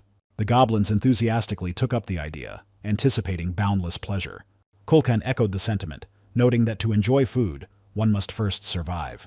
The question of the plan remained open, but everyone's mood improved significantly. It worked, Hyunsok thought. Hyunsok reminded everyone of the plan and demanded complete obedience. From this moment on, no independent action, only running without stopping until the very exit. The goblins confirmed their readiness. Without delay, Hyunsok gave the command to flee. The Talus Mountains blocked the way ahead. Hyunsok swung his eggs and Kulkan used fire magic. Flames engulfed the walls. The monsters tried to catch the eggs, distracting themselves from the pursuit. Some climbed the walls to save the masonry. The fairy noticed this. If the fire spreads too much, the cave may collapse, destroying any remaining eggs. But he deliberately placed some of the eggs deeper in the cave. The squad rushed forward. Hyunsok repeated the order. Do not stop. The wounded goblins screamed, but he demanded that they continue moving. Eggs were used to distract the enemies. There was only one thing left, the last one. It had to be used as a last resort if the exit was not found in time. Rachel noticed the light, and without holding back her emotions, she screamed, pointing forward. Hyunsok immediately commanded to move towards the exit. Everyone rushed forward, giving it their all. The light was getting closer. The hope was getting brighter. Hyunsok almost spoke the words of salvation, but did not manage to finish the sentence. A silhouette appeared right in front of them. Dark, massive, with limbs as sharp as knives. It was the Talos Queen. Kulkan recognized her immediately. The detachment was surrounded. There was no way out. Hyunsok clutched the last egg tightly in his hand. The monster didn't attack. It just watched. It was alarming. Why was she hesitating? Why wasn't she attacking? He realized she had a reason. He picked up the egg and shouted to get attention. If this is her weakness, then this could be her chance. He turned to Kulkan, asking him to light the fire. He immediately took the hint. Hyunsok held the last egg above his head, showing it to the Talos Queen. In his other hand, a rag glowed, an improvised fuse. He spoke calmly but tensely. If the egg exploded, the entire cave would collapse and everyone would die, both the queen and her offspring. He begged to step aside nicely to let him pass. But the monster did not retreat, but began to shake violently, emitting a piercing roar.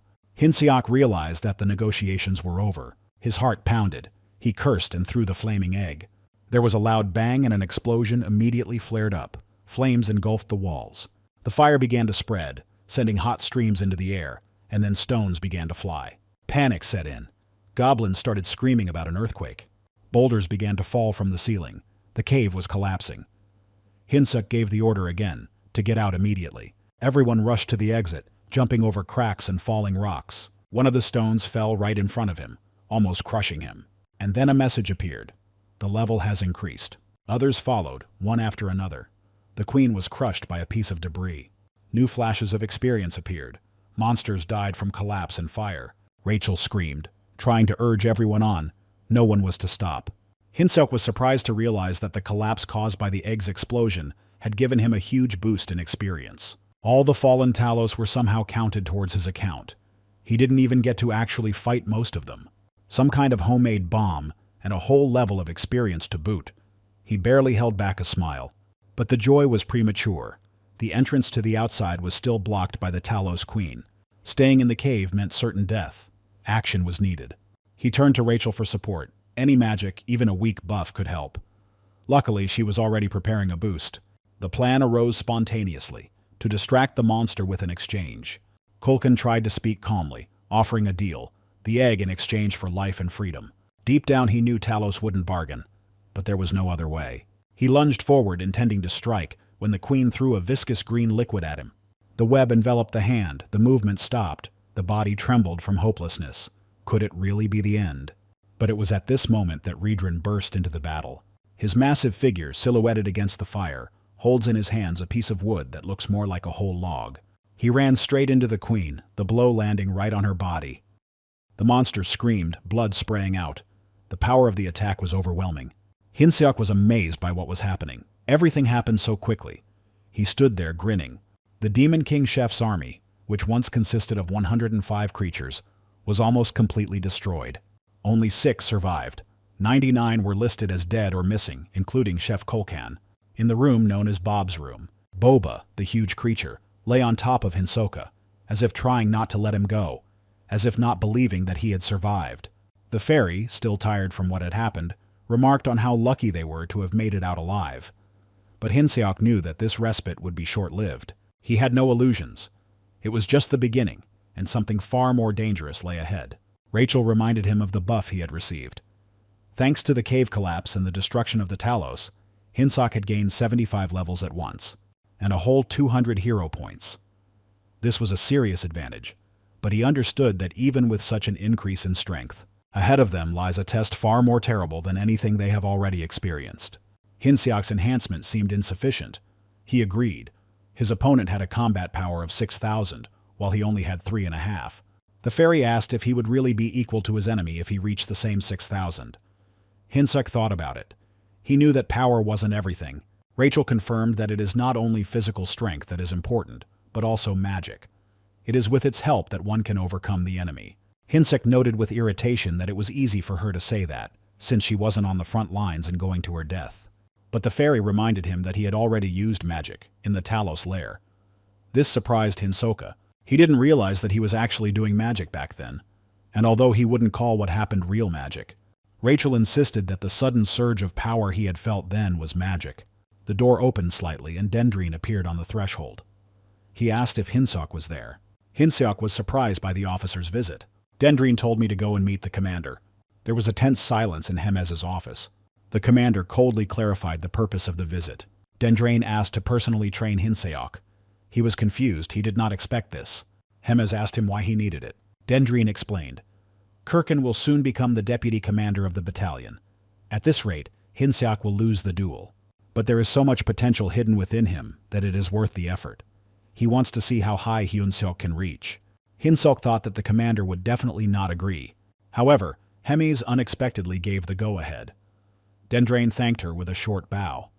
Hinseok was left in complete shock by the decision. Hemez told him to leave, citing business. Hinseok thanked the commander for his generosity and bowed respectfully. He and Dendrine left the office. Hinsoka's strength had doubled since their last encounter, Hemez noted. It left her with mixed feelings. On the one hand, it was interesting to observe such rapid human development. On the other hand, it was irritating. She understood that if Riedran continued to help Hinsoku, Kirkin would soon give in to him. Under these circumstances, Hermes decided to personally intervene to even the odds. Riedran presented the training ground as his personal space, which surprised Hinsoka. He noticed that Hermes clearly had a special respect for Riedran. Riedran thought about Hinsoka's potential. He had a lot of mana, but he didn't know how to use it. And it was gaining strength too quickly. Knowing that there were only 4 days left before the battle, he decided that the training should be as tough as possible, since pain is part of growth. Suddenly, Riedran attacked, which greatly surprised Hinsoka, who did not expect such an approach. Hinsuk took the blow and was thrown aside, shocked that instead of a calm training he got a fight. Riedran demanded that Hinsuk focus and block his attacks with mana, otherwise he would die. Hinsuk tried to object but received a strong blow and flew back. Riedran was surprised, despite the lack of any special power in Hinsoka's body. His reactions and fighting skills were on par with an experienced knight, indicating outstanding strength of spirit. He realized that his failure to block the blow was no accident, and that Hinsuk really did have a developed fighting sense. Riedran decided to trust this feeling. He recalled the bet with the commander and stated that it was impossible to defeat Kirkin without using mana, so it's better to die here than to be disgraced in front of everyone. Hinseok realized the seriousness of the situation. Another missed blow. It could have been fatal for him. In his thoughts, he regretted that he had not yet managed to get married and take care of his unborn baby. Rendran called loudly for him to act, either block the blow or die. Hyunsuk asked God for help and rushed into the attack. Suddenly there was a flash. The fairy's voice called Hinseok as a hero. He lay on the ground, with Rendrain standing next to him, noticing that Hinsok had finally gotten his mana under control. Hinsok raised his hand, feeling that his prayer had been heard. Rendran praised him and assured him that if he continued in the same spirit, victory would be within his grasp. However, when Rendra tried to help and took Hinsok's hand using his healing magic, he felt a sharp pain. It turned out that dark mana is like poison for people. Rendran apologized regretfully, and supporting Hinsok urged him to hold on a little longer. The world rests on a fragile balance between 3 great forces that are constantly fighting with each other, creating an endless cycle of suppression and opposition. Dark mana neutralizes normal mana. Normal mana neutralizes divine power. Divine power neutralizes dark mana. Each of these powers belongs to its own source. Normal mana is the energy that is naturally present in humans. Dark mana is a force fed by demons. Its nature is destructive and unstable, but powerful. Divine power is the energy given to the servants of God. Its essence is purification, protection, and light directed against darkness. The Church of Thusis, once one of many religious organizations, subjugated other faiths through religious war, and it became the basis of a new state, the divine empire of Gatrin. The central figure of this empire was the saint, the vessel of God's will, the symbol of faith and control, the one who could hear the voice of God. The saint, recognized as God's chosen one, was in captivity, cut off from the marble halls of churches and the loud prayers of the flock. Her room was simple and quiet, but in this silence she felt more peace than in the places where she was glorified. Captured by Evlison Marriott's demon army, the new saint hasn't said a single prayer in days. There were doubts among the goblins about its authenticity. Riedran had spoken of its importance, but now they could not understand why it was silent. The saint reflected. Here, in captivity, she felt alive. The prayers forced upon her since childhood seemed empty. The world demanded that she be a symbol, but for the first time she realized her own will, and was in no hurry to give it up. Riedran burst into the room with Hinsok in his arms, shouting for her to wake up. She noted that it was so rude. Riedran insisted on the need to heal this man. Hinsok was tossing and turning in unconsciousness, tormented by pain and heat, his consciousness floating somewhere between reality and vision. He barely felt the stranger's touch and tried to pass it off as Rachel's touch. He didn't want to hold a man's hand before he died. The saint stood at the head of the bed, looking at the strange man who lay before her, covered in bruises and scars, and raved about love and magic. Incoherent thoughts poured out one after another. Resentment towards the angel, resentment towards the whole world, complaints against fate, prayers, wishes to send Rachel to hell because she is a real demon and a maniac, and even a proposal of marriage. And all this was said mixed with childish complaints. The saint stood silently, listening to his words. Each fragment of his phrase sounded more and more absurd. She broke the silence with a short sigh and muttered with slight irony that it was still a real disgrace. Hinsok, suddenly hearing this, seemed to come back to life. He did not understand where he was, But he knew one thing for sure. Someone heard him, and it was not Rachel. The saint watched with mild surprise. Hinsok came to his senses and first found himself in the bear hug of Raindrun, who seemed genuinely happy to see him back. Hinsok, at first confused, tried to figure out if he was even alive, and only later did he realize that everything he said in his unconsciousness was heard by the white-haired girl. Raindrun asked if Hinsok was completely healed. The saint honestly admitted that she was not. The dark mana was still present in his body, firmly entrenched deep within. Removing it by force is too risky. Divine power could cause the organism to die. It would have been better to wait and let the body cope with the poisoning on its own. Raindrun just hung his head, clearly feeling guilty. He promised to make up for it with training and make Hinsok a truly strong fighter. The saint did not understand why the demon was ready to spend his energy and time on a person, and why the person accepted it. Who was he? Hinsok sat leaning against Bobo, remembering how he had destroyed his home and eaten the soldier who had come to feed him. If it weren't for Bobo's care, he would still be in the hell from which he had escaped with difficulty. The memories of abuse, suffering, and dark mana remaining in the body came to mind.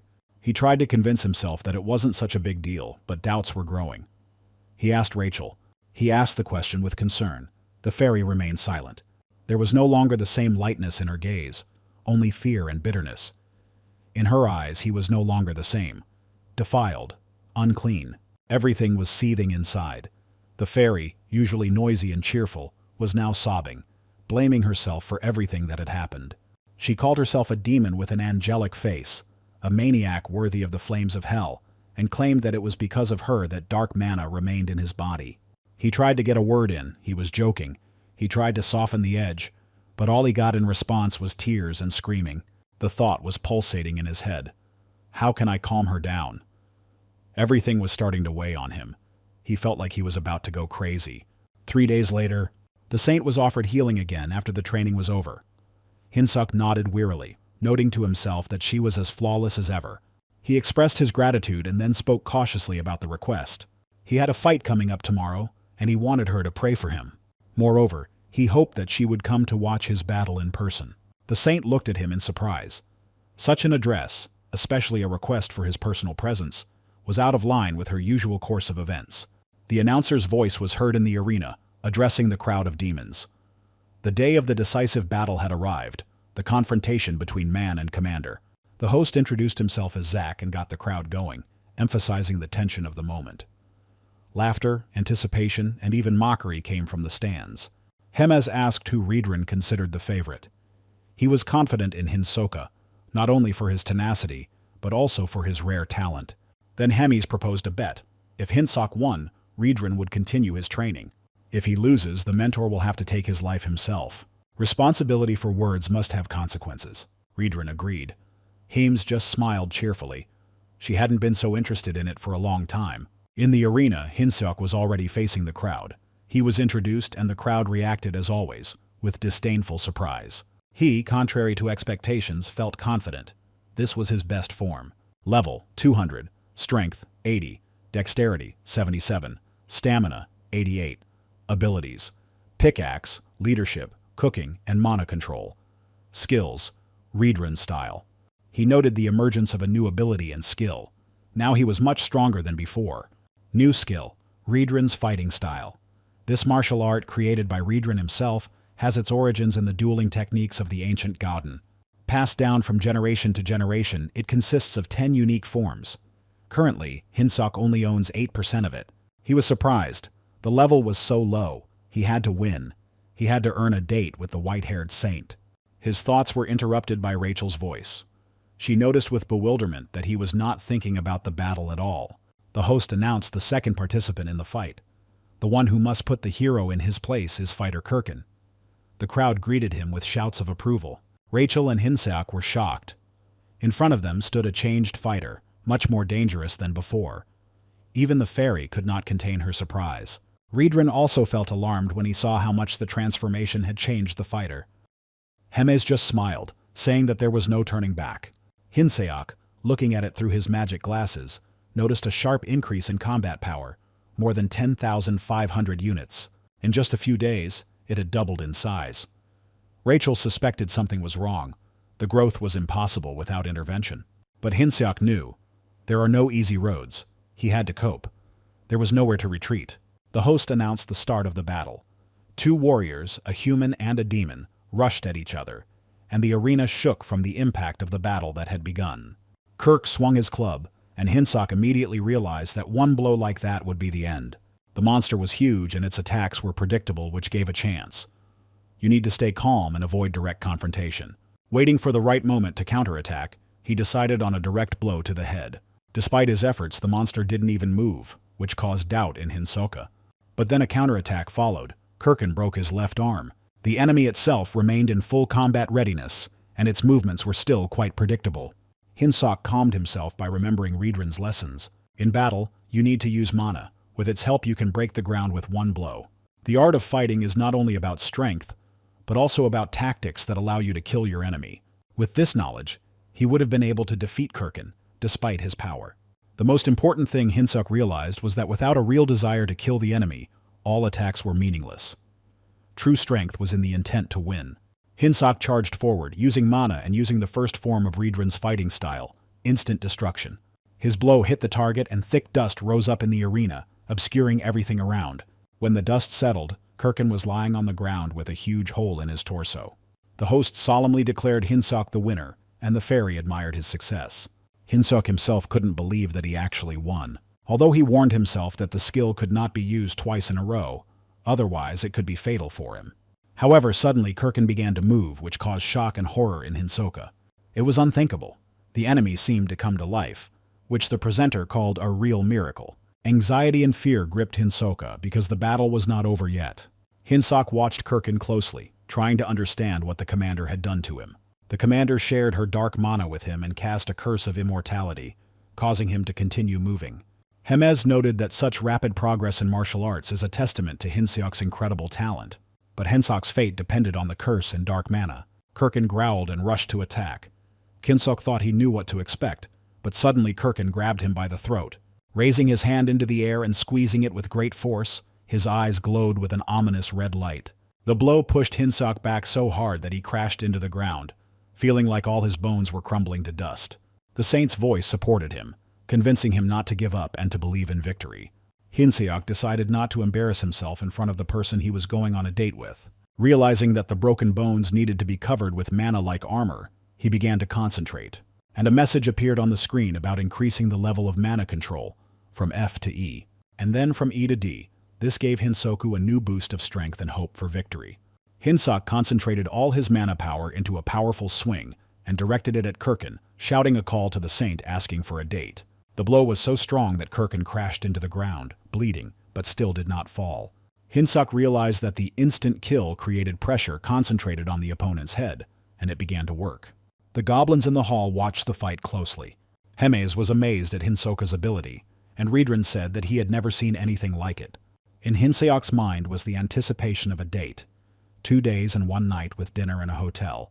Hemez warned that one must be careful because Kirkin is a real monster and a hero in the army of demons. Hinsok reminded Hemez of a certain hated person. Fun is coming. After the fight, Hinsok woke up and did not immediately understand where he was. The fairy replied that he was home, and Boba greeted him with a bark. The fairy said that the fight was over. The saint healed him and left.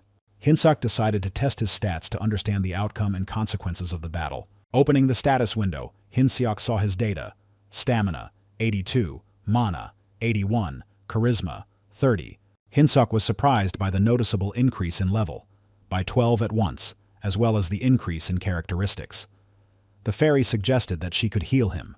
Hinsoka's mana control increased from level F to D, which surprised the fairy, who did not believe in such a quick leveling. Hinsok brushed off her doubts. She was being noisy again for no reason. Rachel explained that mana control was one of the hardest skills to develop, so her reaction was natural. Suddenly he noticed a piece of paper lying on the bed and asked curiously what it was. The saint, while in Evelson's place of imprisonment, looked thoughtfully out the window. She understood that her actions were unusual, but Hinsok himself seemed strange too. In just 3 days he mastered mana control and martial arts, something that would take a knight at least a month to accomplish, and would be completely beyond the capabilities of an ordinary person. His hidden potential was enormous, but at the same time he seemed too unusual to her, almost mysterious. The saint wondered if perhaps God had answered her prayers, or if it was all due to Hinsok's talent, But it didn't matter now.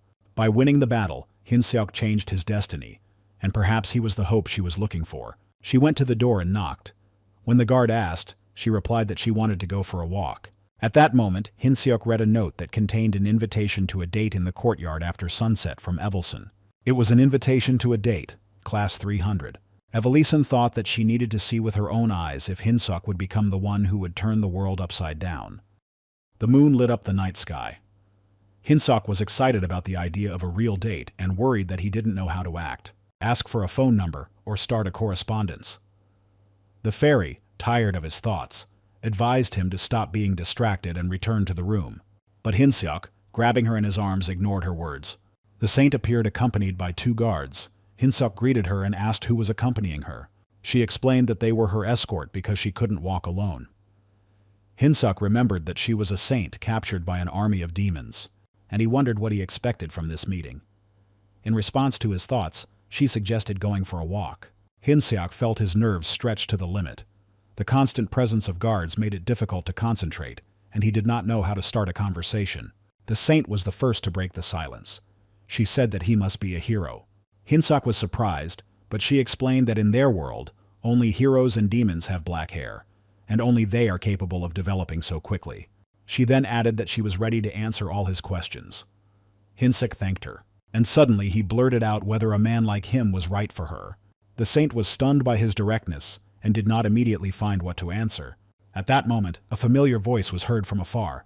Riedran loudly called Hinseok. The mood changed immediately. Riedran reported that the commander wanted to see Hinseok. The saint breathed a sigh of relief, and Hinseok tried to postpone the meeting. But the moment was lost. The saint, watching him, wondered, is it possible to trust such a man at all? Hemez calmly told Hinseok that she enjoyed watching him fight, especially how he managed to escape death time and time again. She reminded him of their previous deal. He was to fight whomever she chose, and in exchange he would receive her protection. Hinseok confirmed the conditions, adding that he must become her subordinate. However, Hemez admitted that she was only joking then. She did not expect him to survive at all. But now the situation has changed. She turned to Riedran, reminding him of his words about Hinseok's talent and his potential to become a commander in the demonic army. And instead of another duel, she suggested something else. According to her, putting such an unusual person in charge in the usual sense is too petty. Then she abruptly changed the subject, mentioning catastrophic problems in the kitchen. The supply of meat had stopped, and the topic of cannibalism was already floating around. Hinseok anxiously asked why she would tell him about it. And then Hemez announced he was now the commander of the company of cooks. He has to set up the kitchen, and this needs to be done within 2 days. Hinseok was surprised but tried to remain calm and agreed, smiling, although inside he was screaming with misunderstanding. The fairy watched what was happening with surprise and a cheerful smile. She didn't expect that Hinseok, who seemed irresponsible and frivolous to her, would be able to take on such a role. His determination and cool approach to business commanded respect, albeit in an unexpected way. Hinseok stood in the center of the hall, surrounded by goblins who could hardly hide their fear and irritation. He mentally calculated the average combat strength of a company was about 2,000. Some barely reached 1,600. One stood out, with a strength of 3,500. But their numbers were disconcerting. Instead of 300 cooks, there were less than 20. Hinseok could already feel Hemez's menacing shadow looming over his shoulders. If he failed this, she would only need one look to crush him into dust. He asked them who knew who he was. The answers poured out like a bag of unfunny jokes. One goblin called him a barbecue machine, another called him a delicious man. Without waiting for the end of the sentence, Hinseok angrily punched the speaker, setting the rules from the start. Now he is here, the power. He showed the document confirming his appointment and gave the first order, to treat him as a deity. When asked about the losses in the company, one of the goblins replied that most of them had gone hunting and were killed by demonic beasts. Standard story. They attacked first and paid the price. Kirkin, who could have possibly held them back, is no longer in command. The last question remained. Which of them was the better cook? Everyone pointed to Gomum. He appointed him vice captain without hesitation. No one objected. That was something.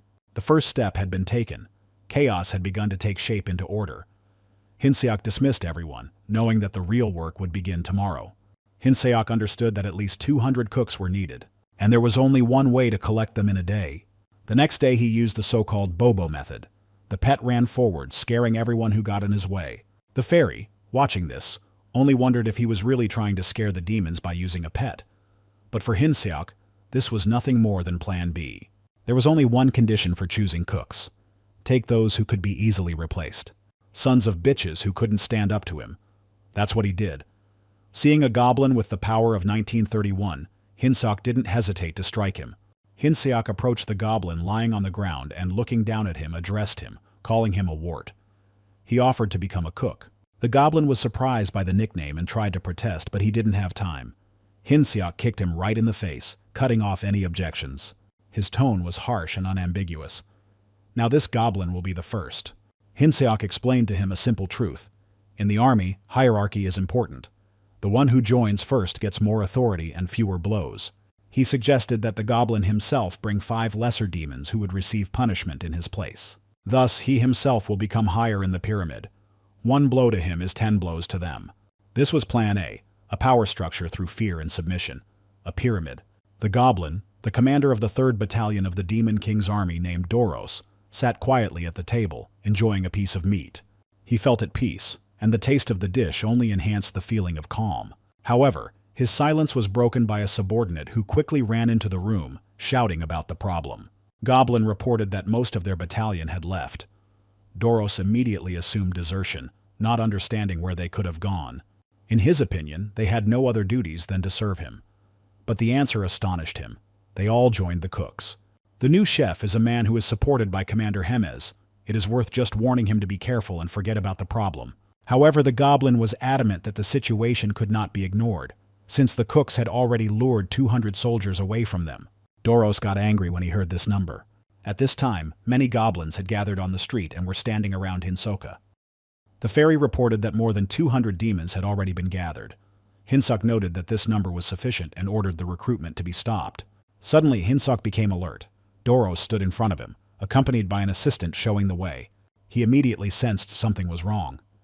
Doros looked extremely irritated, and his steps were full of menace. Hinseok quickly put on his special glasses for analyzing combat power. However, instead of numbers, he saw a warning. The glasses cannot display a level higher than 50,000. This meant only one thing. Doros was several times higher than the permissible limits of measurement. Moreover, the system notified about possible failures during prolonged use. Hinseok knew when it was time to run away. Doros asked a direct question. Who is the boss here and who dared to touch his subordinates? At that moment, Boba barked loudly, as if betraying his master. Hinseok cursed mentally. Even his pet was now working against him. He tried to remain calm and came closer. Doros introduced himself as if Hinseok didn't know who was in front of him. Then he asked for an explanation without beating around the bush.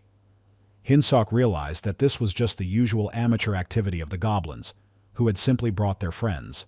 But Doros calmly but firmly suggested continuing the conversation in the office. Hinseok nodded, hiding his anxiety, and obeyed. The thought in his head was clear. Damn. And yet everything seemed to be going like clockwork. Doros asked if it was really all unintentional. Hinseok was looking for the bravest and accidentally took almost all of his battalion. Doros came to the conclusion that he was not just dealing with a boor, but a smart guy, and it would be better to settle the matter peacefully with him. He nodded, showing that he accepted the explanation, and allowed Hinseok to keep the recruited demons and use them as he saw fit. Hinseok could hardly believe his luck, and even felt sympathy for the commander. But the joy was short-lived. Doros said that he had conditions. Hinseok immediately tensed up. Something told him that things would not go so easily. Doros said that Hinseok should take on another of his subordinates. This statement caught Hinseok off guard. It sounded like an obvious trap. When he began to deny it, Doros immediately reproached him, reminding him that Hinseok was the first to violate the boundaries. Not wanting to spoil the relationship, Hinseok quickly changed his tone and expressed joy. Doros took this as consent and announced that it was time to meet the new subordinate he intended to hand over. Before Hinseok appeared Usaru, a massive, menacing-looking hybrid of ogres and orcs.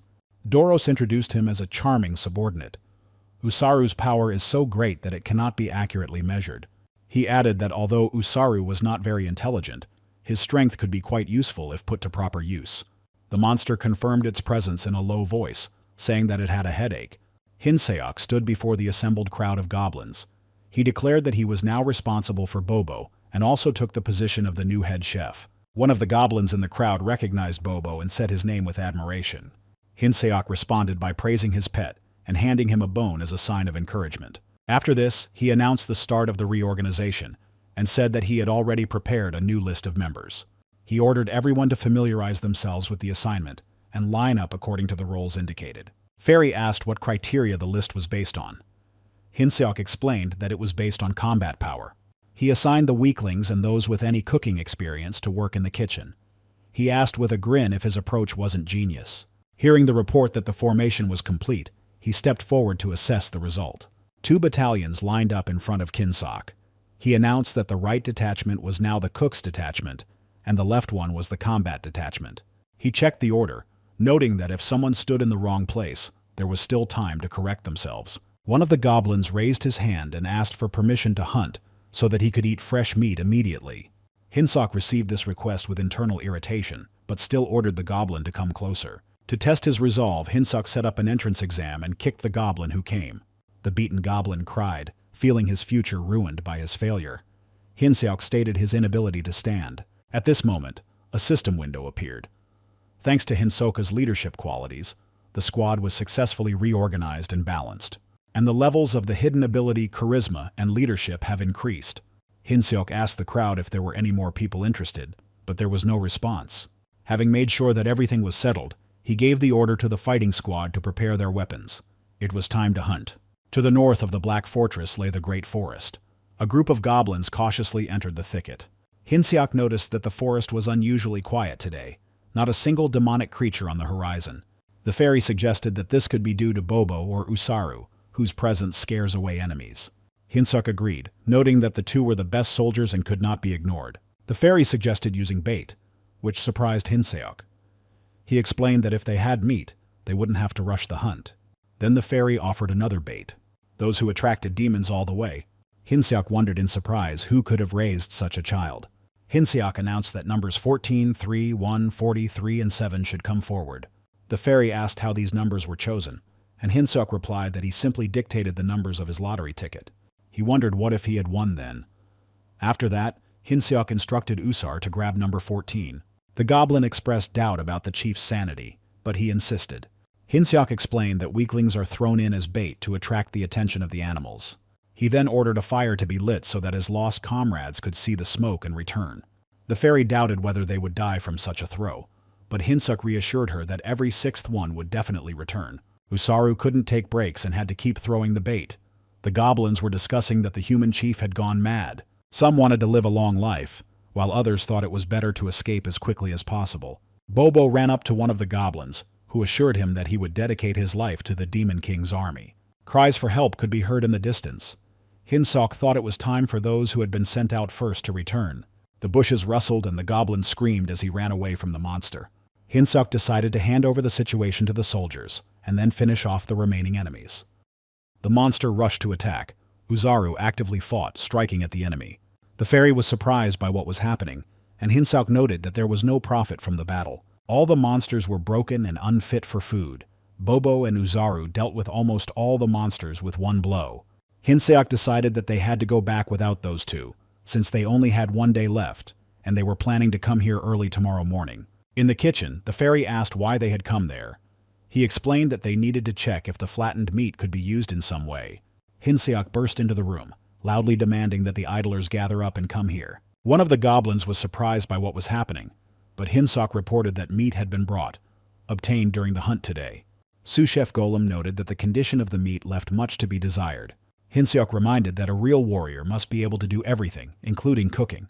The goblin admitted that his experience was limited to guarding ingredients, and he had never cooked real food, except maybe frying meat. Hinseok calmly sent him off to do his business, and the goblin called everyone to a general meeting and ordered them to light a fire. Hinseok thought about how everyone younger than the battalion commander ate tasteless food and smiled. He realized that if he played his cards right, the situation could become much simpler than he thought. At that moment, there was a knock on the door, and the saint turned around. Hinseok introduced himself and she invited him in. The fairy, noticing the visit, immediately realized that Hinseok's visit to the kitchen was only a pretext to see the saint. Hancock handed her a plate of delicious meat and told her that thanks to her support, he was able to win the final of the match. As a token of his gratitude, he wanted to treat her. The saint took a small piece and noticed that the smell of the meat was better than she expected. She started chewing it and thought that the taste was much better than what she had eaten before, surprisingly bright and pleasant. Judging by the empty plate, Hinsok realized that the saint liked the food. He decided that it was time for him to leave. However, the saint stopped him and asked what he was going to do after leaving this place. Hinsok replied that he was going to get married. She was silent for a while, and then simply wished him to move on. He had ideas, but he wasn't sure he could implement them. When Hinsok asked what she was going to do after she left, she replied that she didn't know, and didn't want to plan anything about when she would leave this place. In the divine empire of Guatrien, the capital of Gradium, the state was ruled by the Pope of the Church of Theosis.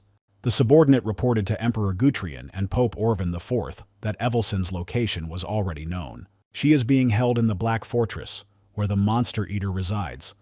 It was unclear how the saint ended up in such a dangerous place, and yet there were no demands or messages from the Demon King. The history of wars showed that it was possible to penetrate the Black Fortress only when the monster eater Hermes was not there. Therefore, a direct attack was considered pointless, and it was decided to secretly send a rescue party led by the hero Sir Oseld, ordered by Emperor Gatrin and Pope of the Church of Theosis Orvan IV. The next day, in the forest, Hinsok stood in front of his battalions, thinking about what the saint said, as if she didn't want anything. He decided that the chosen location was suitable for action. The platoon leaders were called forward, and the goblins repeated his words. Hinseok took some meat out of his bag and offered it to his subordinates. At first they were surprised. They thought that this was either a new way to bribe them, or just scraps. However, after tasting the meat, they were amazed by its taste and enthusiastically swore allegiance to Hinsoku. He refused to give them more and called the platoons to battle, and he announced that only the squad that killed more demonic creatures would be able to eat with their boss. The subordinates ran off to hunt with shouts, and Hinseok watched their zeal with a smile, pleased that his plan had worked. Everyone had become a slave to their own stomach. A system window appeared, informing you that the level had increased. Hinsek was surprised and happy to notice that during the battle, he had quietly leveled up 10 levels at once, and his charisma had also increased. One of his subordinates asked who was the winner, and Hinsek replied that Vulcan's platoon was victorious. They were to share with him a magnificent meal, while the rest had to make do with the scraps. After this, Hinsek ordered everyone to get ready and take the meat they had obtained to the kitchen. Meanwhile, in the Black Fortress, where bodies lay everywhere and there were traces of blood, a man in a cloak was heading towards the saint's room. Inside, the saint was thinking that perhaps she shouldn't have shared her thoughts, but the fatigue from constantly holding herself back was making itself felt. Suddenly, there was a knock at the door and a man in a cloak entered, declaring that he had come to free her. He said her name, Marriott. He took off his hood. It was Ser Gafen, sent by the Pope of the Church. The saint asked if he had really been sent for her, and upon receiving confirmation, she declared that she would not return, and therefore asked him to leave. Geffen admitted that he was also not happy with his mission, but he had to complete it.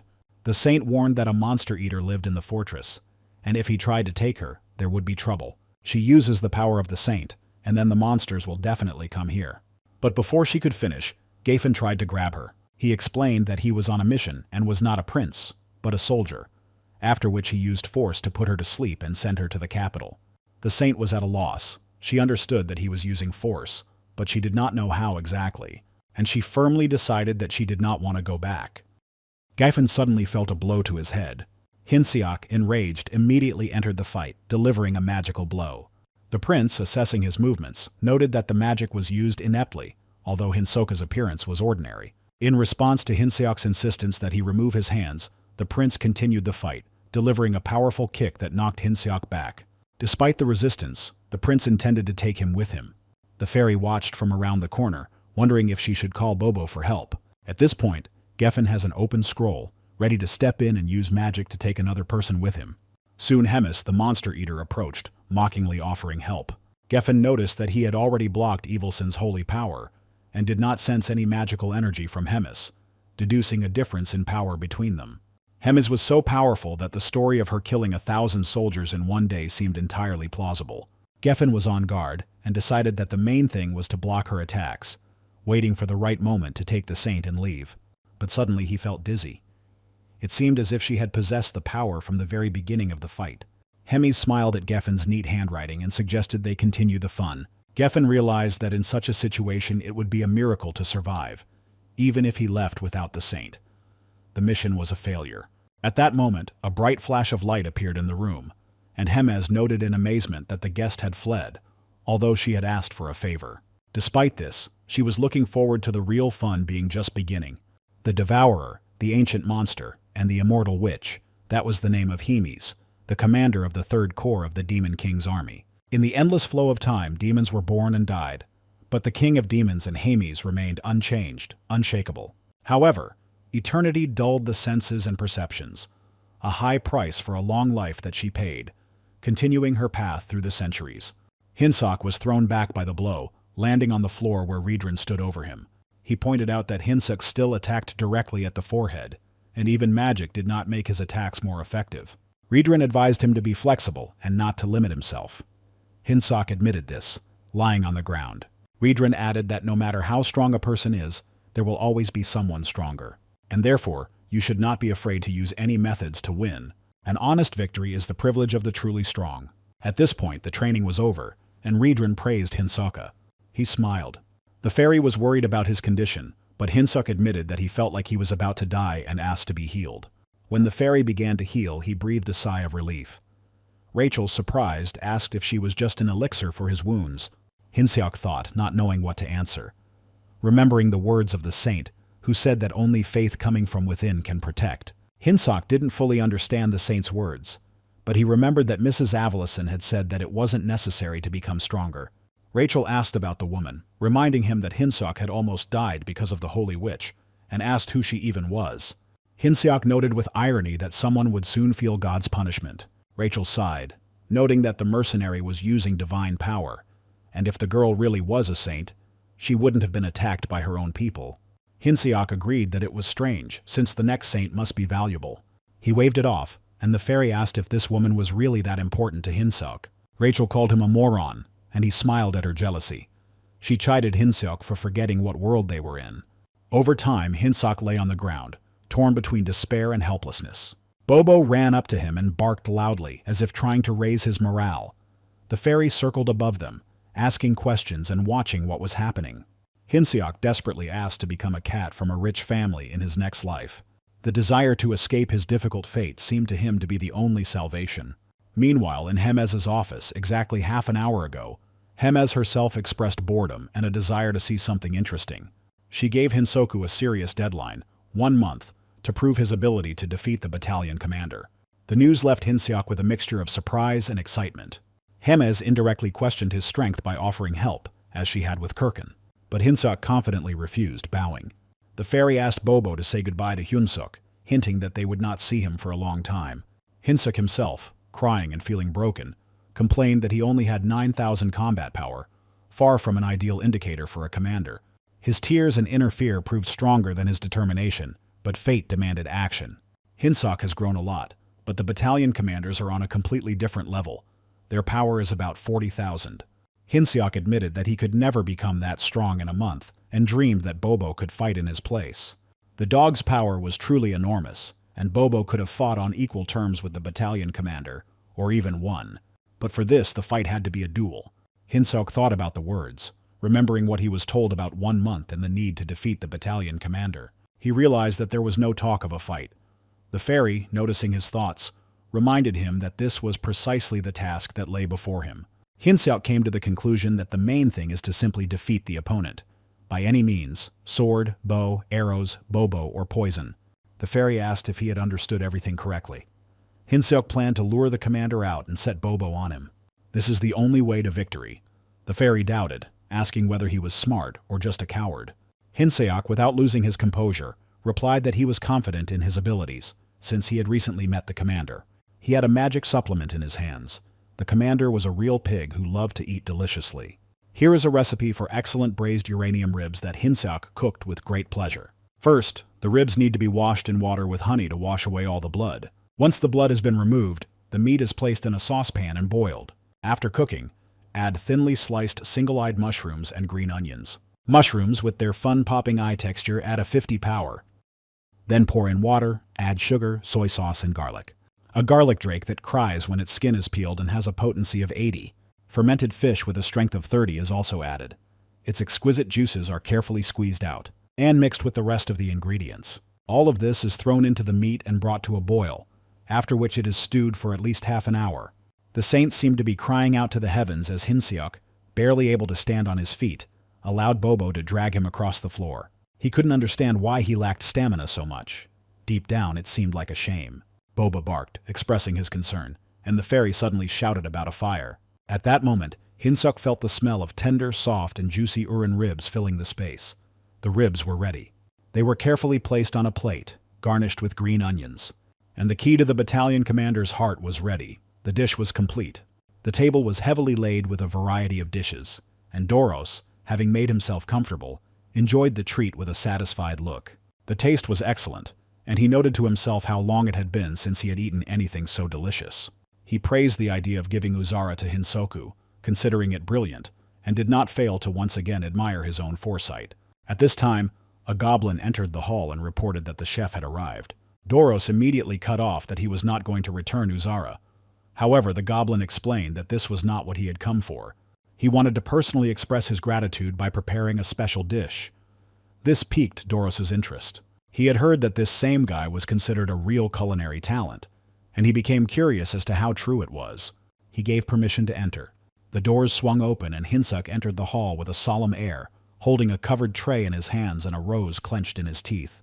His appearance was unexpected, but quite in the spirit of Hinseok, loud, a little ridiculous, but memorable. Doros was surprised that he had not been warned in advance of the guest's intentions, but Hinseok quickly explained that he had come to express his gratitude for the support and the opportunity to prove himself in the kitchen. Apologizing for the delay, he explained that he had been busy all this time. Doros accepted the apology and the room fell silent as Hinseok began to lift the lid of the tray. Hinseok admitted that his skills might not be enough, but he put some of his heart into the braised spare ribs he served. Doros noted that the aroma of the dish is indeed pleasant. He tried it and was immediately delighted. The taste was amazing. It was impossible to resist it. He was amazed that a man could prepare something so divine. Hinseok was relieved that the dish was to his taste and expressed his desire to make Doros a taster of his new culinary creations. He happily agreed, warning that he would then drop by from time to time. Hinseok accepted this with a smile, and the fairy could barely contain her laughter as she watched what was happening. Doros praised him, adding that he now understood why the commander valued Hinsoka so much. He replied that he would return to work in the kitchen, said goodbye and left. Hinseok walked out of the building with Rachel, noting with frustration how complicated everything was. Rachel chuckled, noting that he didn't have such a small intestine after all. Hinseok explained that his plan was simple. He intends to fatten Doros up until he loses his guard, and then, at the right moment, get rid of him. A week passed. Doros had a new dish from Hinsoka on his table, but for some reason the commander had no appetite. Tomorrow he would have to fight to confirm his title, and he could feel how people were looking at him now.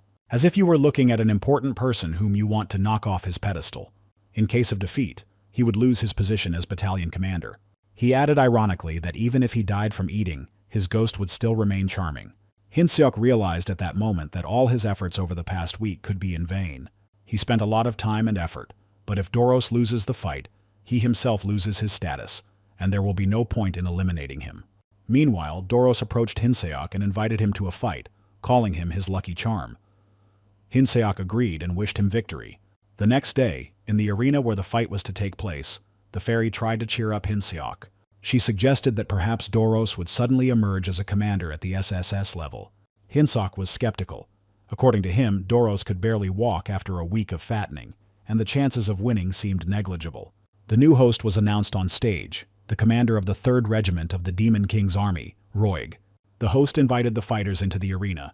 Doros, rising with difficulty, complained about the stairs leading to the center of the arena, and soon noticed Hinsoka in the hall. He called it his lucky charm, to which Hinseok responded by wishing him luck. The fight began. The host was in a hurry, there was little time. When the fight started, the fighters clashed in a fierce battle, but suddenly a powerful explosion thundered, and the shockwave reached the very rows of spectators. Even Hinseok didn't expect this. He was shocked by the force of the attack. The fairy screamed in surprise. The battle lasted only a moment, but the host was already announcing the result. Despite everything, Doros won. He was stronger than his opponent. Hinseok could only watch in complete bewilderment. That same night at Bob's house, Hinson sat on the floor, lost in thought. He clutched a map and a tattered encyclopedia of monsters in his hands, the fruits of his own observations and hunts. There was no longer a losing strategy. Bob alone was not enough, and Doros's strength exceeded all expectations. In front of him lay a map with marked habitats of particularly dangerous creatures. Every dot was carefully calibrated, every signature the result of personal experience, or the sacrifice of one of his former kitchen comrades. The territory where the Queen of the Talus lived, a monster capable of raising an entire squad to dust, stood out in particular. The fairy hovered nearby, worried by Hinsuk's words about sacrifices, but he was focused. A new plan was forming in his head. It was impossible to defeat Doros in open combat, but if you turned the power of an even more destructive enemy against him, the chance of success increased. 3 days later, in the heart of the great forest, tensions reached their breaking point. The fairy, exhausted by constant memorization, could barely stay in the air. The encyclopedia of monsters turned out to be too extensive even for her. Having received the map, Hyunsuk marked the first target. It was located only a kilometer from the current position. The creature was described as being like a massive worm, and everything pointed to a syrphid. In ancient Roman, it was called a forest worm. The list also included the morspid and yastumbia, similar species, but the syrphid was less aggressive and, as a rule, did not enter into battle first. Rachel proudly summed up her knowledge, reminding with undisguised self-satisfaction that she had completed the task perfectly. Hinsuk agreed reservedly. Sometimes even a fool can be useful, that's what he thought. When one of the goblins asked if the hunting spot had been chosen, Hinsuk confidently pointed out the direction to move straight ahead. Hinsuk approached Rachel with a question about a demon that resembled a dragon with steel scales. She thought about it, because there are many such creatures, and without a clear description it is difficult to say for sure. Soon they will have to face him. Hinsuk changed the plan. The cook squad received new orders. No captures. All loot in place. For the first time in a long time, the goblins who served in the squad were happy with the opportunity to simply hunt and eat their fill. Their cries and laughter filled the forest. Everything seemed to be going well. The hunt was successful. Meat was plentiful. But Hinsuk's feeling of unease didn't go away. He looked around the thicket with concern. Everything was going too smoothly. Where is the owner of this territory? Did the plan fail? He ordered to stop everything, to lay down arms, and light a fire for cooking. As soon as the subordinates began to carry out the order, the forest suddenly came to life. A low, ominous sound was heard. The trees shook, and the birds took to the skies in panic. The fairy, frozen in the air, quietly said what Hinsuk himself was already beginning to understand. He had appeared, the demon Nedrag. The demon's power was incomparable, and cries were heard all around, "Dragon, run!" Flames flared up everywhere, engulfing the forest. But Hinsuk did not lose hope. He was sure that with the appearance of this creature it was now possible to defeat Doros. A smile lit up his face. There was anxiety in Hemez's office. She expressed concern about the lack of news from Hinsuk. It had been 3 weeks since he disappeared. Riedran apologized, but could not explain where the hero had disappeared to. Hemez suggested that perhaps the training was too difficult, and Hinsuk simply got scared and ran away. However, Riedran insisted that the training was normal, and was surprised that Hinsuk had recently become close to someone he called a pig. Hemez was puzzled. She had heard that instead of fighting, Hinsuk became friends with the creature. At that moment she realized that Hinsuk had his own plan. There was a mountain of dirty dishes in Doros's office. He himself was enjoying a piece of grilled meat and thanked Hinsuk for the food. Hinsuk sighed heavily, feeling the weight of his problems. Doros noticed his anxiety and asked what happened. Hinsuk said that today would most likely be the last time he would bring food. After all, the commander demands to taste the meat of a special monster, strong and indomitable. Despite days of constant fighting, the cooks have failed to defeat the beast, and their ranks are dwindling. Doros thought about it. He had heard that the number of wounded cooks was growing, but he had never met the marble monster and doubted its existence. Hinsuk persistently confirmed the information, which prompted Doros to offer to help with his soldiers. However, even with 100 additional warriors, defeating the monster seemed impossible. But Hinsuk believed that if the great Doros took up the matter, the monster would be defeated in a few minutes, and the commander would definitely appreciate such a feat. Doros immediately imagined the commander praising him, imagining her warm words and affectionate addresses. In his dreams, he saw his commander calling him sweet and appreciating his exploits. Hinsuk said with confidence that he would definitely tell the commander everything, because they were close. Doros, a little hesitant but not wanting to back down, agreed to help. After all, they were friends. He shook Hinsoku's hand, confirming his decision. Hinsuk was sincerely grateful and glad that he could count on support. The very next day, at a prearranged location, Hinsoku stood before his subordinates, ready for new actions. Rachel reminded Hinsoku about the map, and he confidently confirmed that he was now like a walking navigator. Hinsoku gave clear instructions to Boba and Uzar. They were going to catch the pig. Boba responded with a bark, and Uzaru immediately got to work, realizing that this was an order for meat. Hinsoku encouraged the team and got them ready to set off. At this point, a system window appeared with the mission Pig Hunt and the promised reward in the form of possible promotions, ready to begin. Deep in the great forest, the goblins whispered among themselves, not fully understanding where they were heading. One of them noted with surprise that the detachment even had a commander, while the other replied that the chief had ordered them to destroy some particularly strong monster. Doros, looking around the surrounding area with displeasure, grumbled about how ugly it was here. He impatiently turned to Hinsoku, asking how much longer they had to go. He calmly replied that they had almost reached the marble monster's territory. Hinsoku watched his surroundings carefully, keeping in mind that the fat man might be much more dangerous than he looked. He took 500 soldiers with him in advance, hoping that Nedrak's power would be enough. At that moment the birds became alarmed and flew up from the trees, a harbinger of the approach of something big. Hinsoku noted that the enemy seemed to be already nearby. Doros became wary, and upon hearing confirmation that it was indeed a marble monster in front of them, he tensed up even more. He noted that the creature seemed familiar to him, and speculated that the monster might be an ancient species similar to the Nidrak. Hinsoku insisted that all such creatures have common features. Doros agreed but expressed confidence. A monster is a monster, and his battalion will cope with it. He asked Hinsoku to be sure to report his feat to the commander. Hinsoku confirmed, and at Doros's signal, the soldiers rushed into battle. The battle continued deep into the forest, accompanied by the roar of footsteps, the clanging of weapons, and furious cries. The troops closed in on the marble monster. Doros continued the fight with a fierce determination, his attacks raining down one after another like a hailstorm. It seemed like he had no intention of stopping until he destroyed the marble monster. Hinsoku, watching what was happening, began to realize that the situation was getting out of control.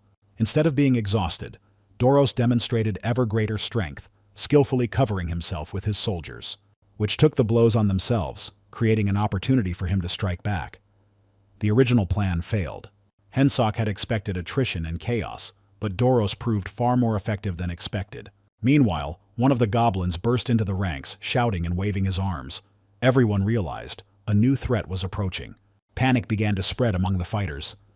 Another monster appeared in the forest. It was Surfib, a creature that by all accounts should not have been in this part of the territory. Hinsoku initially did not perceive the new monster as a threat. He considered it harmless.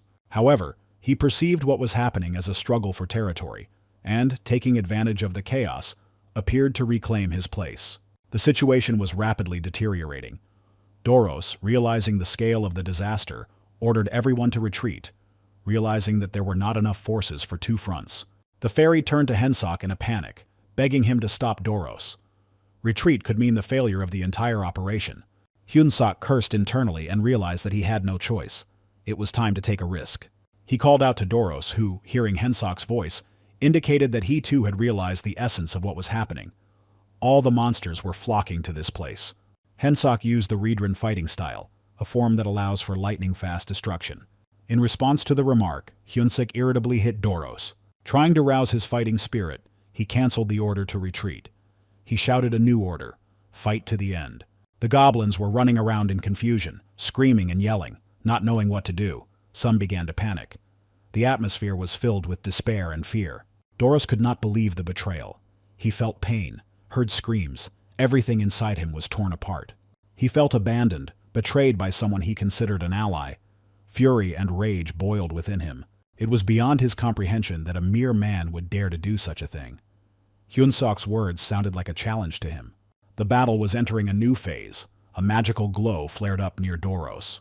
He moved to the next level, activating full bloom. The energy radiating from his body increased dramatically, and his face twisted in rage. He was ready to risk everything just to destroy Hinsoku. Hinsoku didn't expect such force. He barely managed to jump away from the first blow, feeling the ground beneath him open up. A huge crater formed around Doros, a result of the monstrous power of his skill. The situation was getting out of control. Hinsoku almost died under another wave of energy. Doros was suffocating, coughing up blood. The battle took an unexpected turn. Hinsoku began to panic. He looked around for his comrades. Bob and Uzaru were nowhere to be seen. The fairy reported with alarm that they seemed to have come under attack from Surfib. There was no other way out.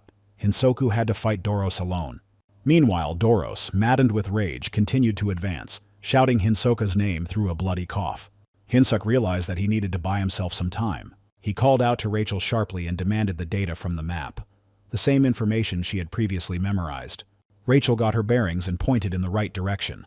A little to the left, at 11 o'clock along the front line, there was a den of war dogs. Having received the coordinates, Hinsuk, without wasting a second, jumped up and rushed away, hoping to direct the monsters towards the enemy and thereby save himself. Doros raced after him, not hiding his rage. His anger burst forth in a roar and hoarse breathing. He demolished everything in his path. Hinsuk ran forward, looking back only out of the corner of his eye. He knew that if these were normal monsters, they would probably avoid Doros. But in this territory, everything was different. Here were nests, offspring, an instinctively protected area. Doros was furious. He no longer perceived what was happening as a battle. It had become personal for him. This audacity made him furious, almost delighted. He knew he would catch up. He knew he would destroy. At that moment, his body flared up again. Energy rushed out. Doros reached the third level of awakening. Falling flowers. Hinsuk felt the air around him become heavier. There was nowhere else to retreat. The power that emanated from him truly seemed limitless, the embodiment of all destructive power. But suddenly the flow of energy began to weaken. He froze in place, feeling his strength begin to fade. Too much had been spent during the previous hunt, and now the body was failing. His body stopped obeying. His magical resources were depleted before his eyes. He could not continue. Hyunsuk, noticing this, reacted immediately. He rushed forward, preparing to strike. Hinsuk didn't let it end that easily. He activated one of the highest forms of the Riedran style, the seventh, the Blast Wave. But Doros, despite his weakness, raised his shield. His eyes were full of malice and a promise of revenge. He was going to return. But now he was retreating. The air shook, a flash of light illuminated the forest, and the forces collided. Doros's shield held. Meanwhile, Hemis watched the proceedings, her expression growing colder with each passing moment. She asked what all the commotion was about in front of her castle. For her, everything that was happening was a confirmation of Doros's weakness. A commander who allowed himself to be brought to his knees by some lone hero. She no longer felt respect or patience. One final blow echoed through the surrounding area. The wave of force sent Hyunsuk flying backwards, slamming him into a tree, stunned. But he stood up, his breathing ragged, his body covered in scratches, but his eyes full of determination. Depressed, defeated, and humiliated, Doros begged for salvation. But Hemis had already made up her mind. Her voice was cold and cutting, like ice. She stopped fighting. Hyunsuk, taking advantage of the confusion, rushed forward again. His strike was accurate. He had proven everything he needed to prove, both to his commander and to himself. At that moment, drops of blood splashed onto Hemis's face. She didn't react. She just stood there, silently watching history change its heroes. Hemis smiled, reminding him of the bet they had made. She invited Hinsuk to follow her, for they were to have a conversation. She mentioned Surfib, whose appearance came as a surprise even to her. Hinsuk confirmed that he himself had not expected such a powerful creature to fly out onto the field in the midst of the battle. Hemis laughed. She was amazed at how sophisticated his plan was, and expressed a desire to peer into his mind to understand how he came up with all this. But he refused. This only amused her. He was using her own tricks against her. A trick that she liked. Although she didn't approve of this approach, Hyunsuk's success could not be denied. Next time, she would formulate her orders more clearly. Hyunsuk agreed without objection, but Hemis added that there might not be a next time. If he decides to act so deviously and go beyond the limits of what is acceptable again, the consequences will be much harsher. Hyunsuk understood. Hinsuk lay on the floor of Bob's house, realizing how lucky he was to have survived the last battle. Hinsuk reported that Doros has the ability to polymorph. He can change forms and become stronger with each transformation. To Rachel, it seemed like a special demonic art. She was intrigued by the idea of asking the cow's head about it. Boba, although he didn't speak, seemed to understand the situation, and Hyunsuk noted that he also had a hard time with the many monsters. At the same time, the commander coped with all the difficulties, which earned respect. Hyunsuk even expressed some pity for Doros, calling him a not bad pig. The fairy reminded him that Hyunsuk could appropriate points for himself. stealing the last punches from his opponents, for which he apologized, although it was clear that the apology was not entirely sincere. The fairy mockingly demanded that he remove his hand from his face so that he could see the grin. He, in turn, thought about how much his level had increased after everything that had happened. Hinsuk opened the status window and studied his stats with interest. His role was defined as a hero candidate, with a level of 420. However, strange squares and question marks appeared on the screen, which left him confused. Perhaps it was a system error or hidden parameters. Rachel asked in surprise if Hyunsuk was hallucinating. Rachel insisted the system wasn't wrong, suspecting that he was just making fun of her. Hyunsuk waved his hand, deciding not to focus on it. Rachel suggested that they stop talking and test Hyunsuk's combat prowess and celebrate his level 48.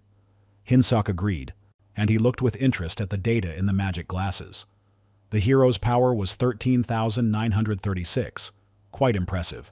He noticed that just recently he had been powerless even against a simple goblin. Rachel smiled as she admitted that she had been planning a surprise for him. Raising a huge mug, she proposed to drink to their further strengthening and success. They raised their glasses and agreed with the toast. They drank to the day when they would finally cut off the Demon King's head, to wealth, honor, and glory. Each day of Choi-Hangsuk followed a schedule. The larger part was sleep, training, hunting, cooking, and the smaller part was rest, lunch, preparation. Choi-Hyunsuk and Boba moved in the same circle. He thought that despite the growth of strength, one should not neglect everyday affairs. The thought flashed through his head that after training he could drop in on Mrs. Evelson, since he still had questions. At that moment he heard a voice and noticed that they had arrived a bit early. It was Lord Riedran who congratulated Hyunsuk on his victory over Doros. Hyunsuk thanked him and immediately wanted to ask a question about the battle. Hyunsuk asked if Riedran was familiar with the technique of promotion. Riedran was surprised and replied that it was an ancient, informal fighting style. He clarified that usually combat is divided into formal movements and informal ones, based on changing the body or weapons.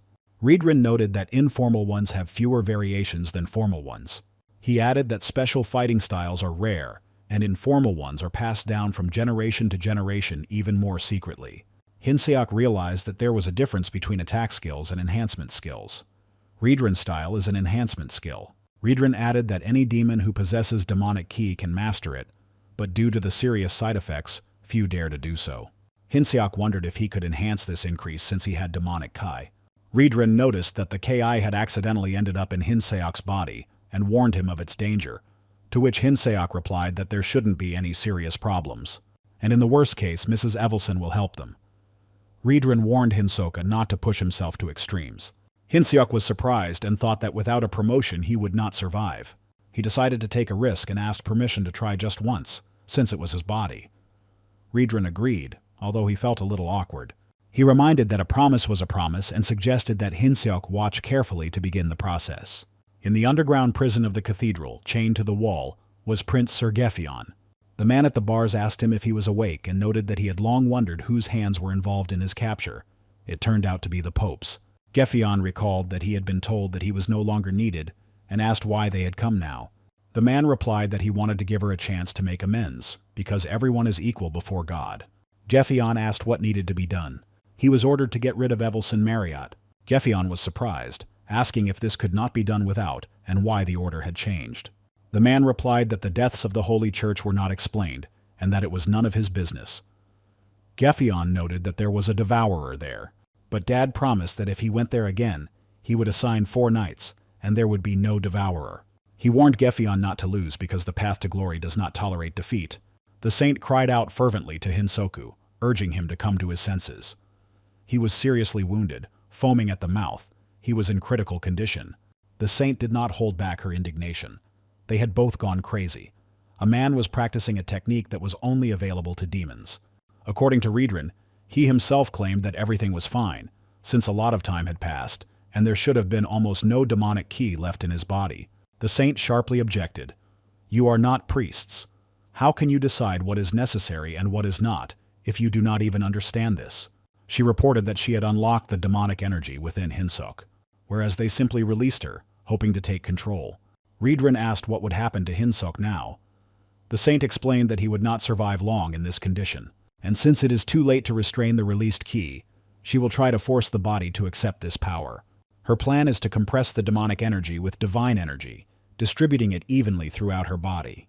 By turning it into a concentrated force that the body can handle, it would be like building up a resistance to poison. Riedran asked, "Is such a thing even possible?" The saint didn't know. She had never done such a thing before because such a thing had never happened before. There is a possibility that the demonic key may not accept the divine power, and then it will rebel. This could destroy him from the inside. But if other options lead to an even worse outcome, you should at least try. The saint knelt down next to Hinseok's body. The holy light flowed through her fingers, penetrating Hinseok's body. Hinseok woke up in bed. He opened his eyes and felt like he was missing something. A fairy appeared next to him, expressing joy at his awakening. Bobo also jumped onto the bed, rejoicing. 3 days passed.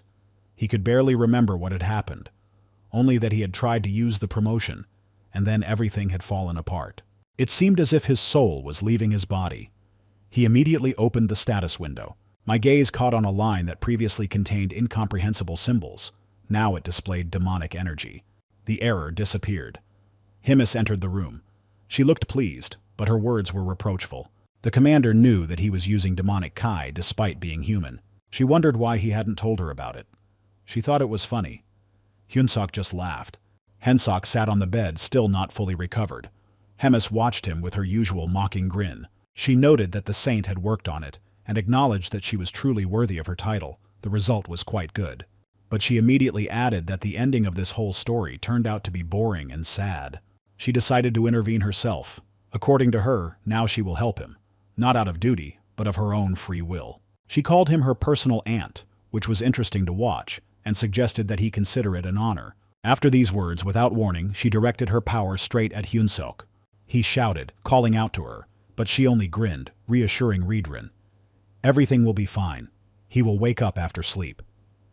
Having said this, she left the room. They had to return to the office. The Demon King had suddenly called her, which meant that Riedran had a new assignment. Several days passed. There was silence in Bob's house, broken only by voices from the room where the treatment was being completed. The saint finished another session and said that that was all for today. Hyunsuk felt deep gratitude and sincerely thanked her for her daily care and help. The saint replied that it was not so important. According to her, it was his will to live that saved him that time. He was her only hope, she muttered. Hyunsuk became wary and asked again what she had said, but she evaded the answer, saying that that was all for today, and hurried away. He remained a stranger in this world, and all he could do was wait. Hope that one day she would tell him everything herself. Riedran, noticing Hyunsuk's persistence, nevertheless agreed to teach him the theory of dark mana management, but warned him not to overexert himself. Hyunsuk assured him that he felt fine. 3 days had passed. According to the saint, there was no threat if the energy was not used. Riedran also noted that Mrs. Himes had left exactly 3 days ago. However, a doubt began to creep into his mind. Perhaps there was something more behind her departure than just the annual meeting of the Cowden clan in the Demon King's castle, although this event was held regularly. Lost in thought, he didn't immediately notice Hyunsuk calling him. Riedran apologized and explained that he had gotten distracted. Hyunsuk noticed that he had been given too many responsibilities lately due to the absence of his commander, and offered his help. But Riedran refused. The commander will return soon. She was simply called earlier than usual, so there is nothing special about it. Riedran told Hyunsuk to focus on himself and not to worry about him. Hyunsuk respectfully agreed and bowed. Riedran noted that Hyunsuk was becoming stronger every day, and thanks to the dark mania, his body was developing faster than usual. Once he masters the control of energy, the growth will be significant. Meanwhile, Hyunsuk, holding the bump on his forehead, Riedran noticed a strange glow, the light of divine power. It was something new, not related to holy magic. Riedran immediately felt the presence of an unknown force and became alarmed. Perhaps someone had broken in, an intruder with divine energy. Riedran hurried to check what was happening, leaving Hyunsuk in place. At the same time, 4 people in robes were quietly walking down the corridor. Getting into the castle turned out to be easier than they expected. The absence of a devourer made the task easier. One of them, Gafen, asked to speak more quietly. Although the devourer was gone, there was still one called the Red Nightmare in the castle, and the Red Nightmare appeared right in front of them. Riedran blocked the way. He immediately realized that these people knew about the absence of Himes and asked a question. They recognized him and screamed in panic, but Gafen kept his cool and gave the order to his companions. Lucas and Nell were to go after the saint. The rest were to contain the Red Nightmare. Riedran understood why they had come. Their goal was Evelison, and her room was right next door. Riedran knew that it would not be difficult to deal with 4 opponents, but they were divided, and this complicated the task. At that moment, a familiar voice came from around the corner. Hyunsuk had come to the rescue despite the ban. He screamed, worried about Riedran's condition. Riedran cursed silently, but immediately realized that his appearance was for the best. He quickly gave orders. Hyunsuk was to immediately find the saint and take her to a safe place. As proof of the legitimacy of his actions, Riedran threw him a necklace, an artifact confirming his authority. Hyunsuk caught the necklace and asked what to do with it. Riedran explained, "Use it as evidence when meeting with others." Hyunsuk, quickly realizing, nodded and rushed away. Gefeon tried to stop him by shouting at his subordinates, but Riedran stood in his way, declaring that no one could take the saint without Commander Hemis's permission.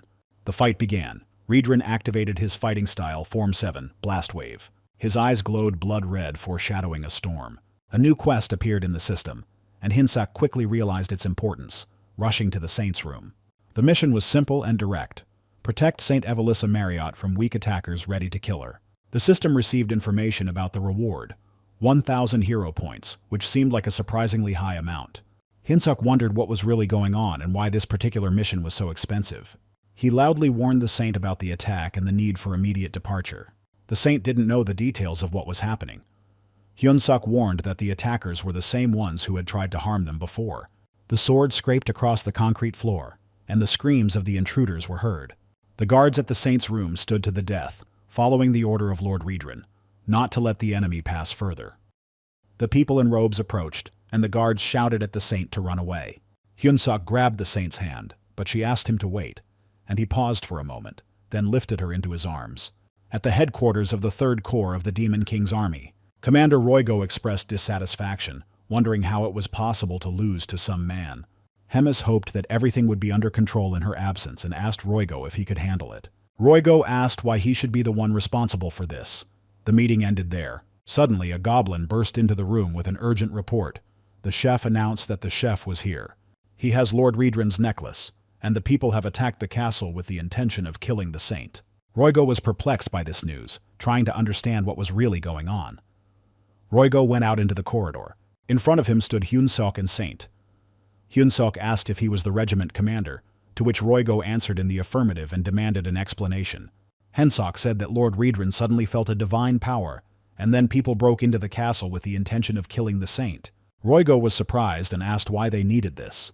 Then, to calm down, he suggested taking a deep breath and explaining the situation clearly. Suddenly Roigo shouted for everyone to duck. He sensed something was wrong. The people did attack, and they needed the saint.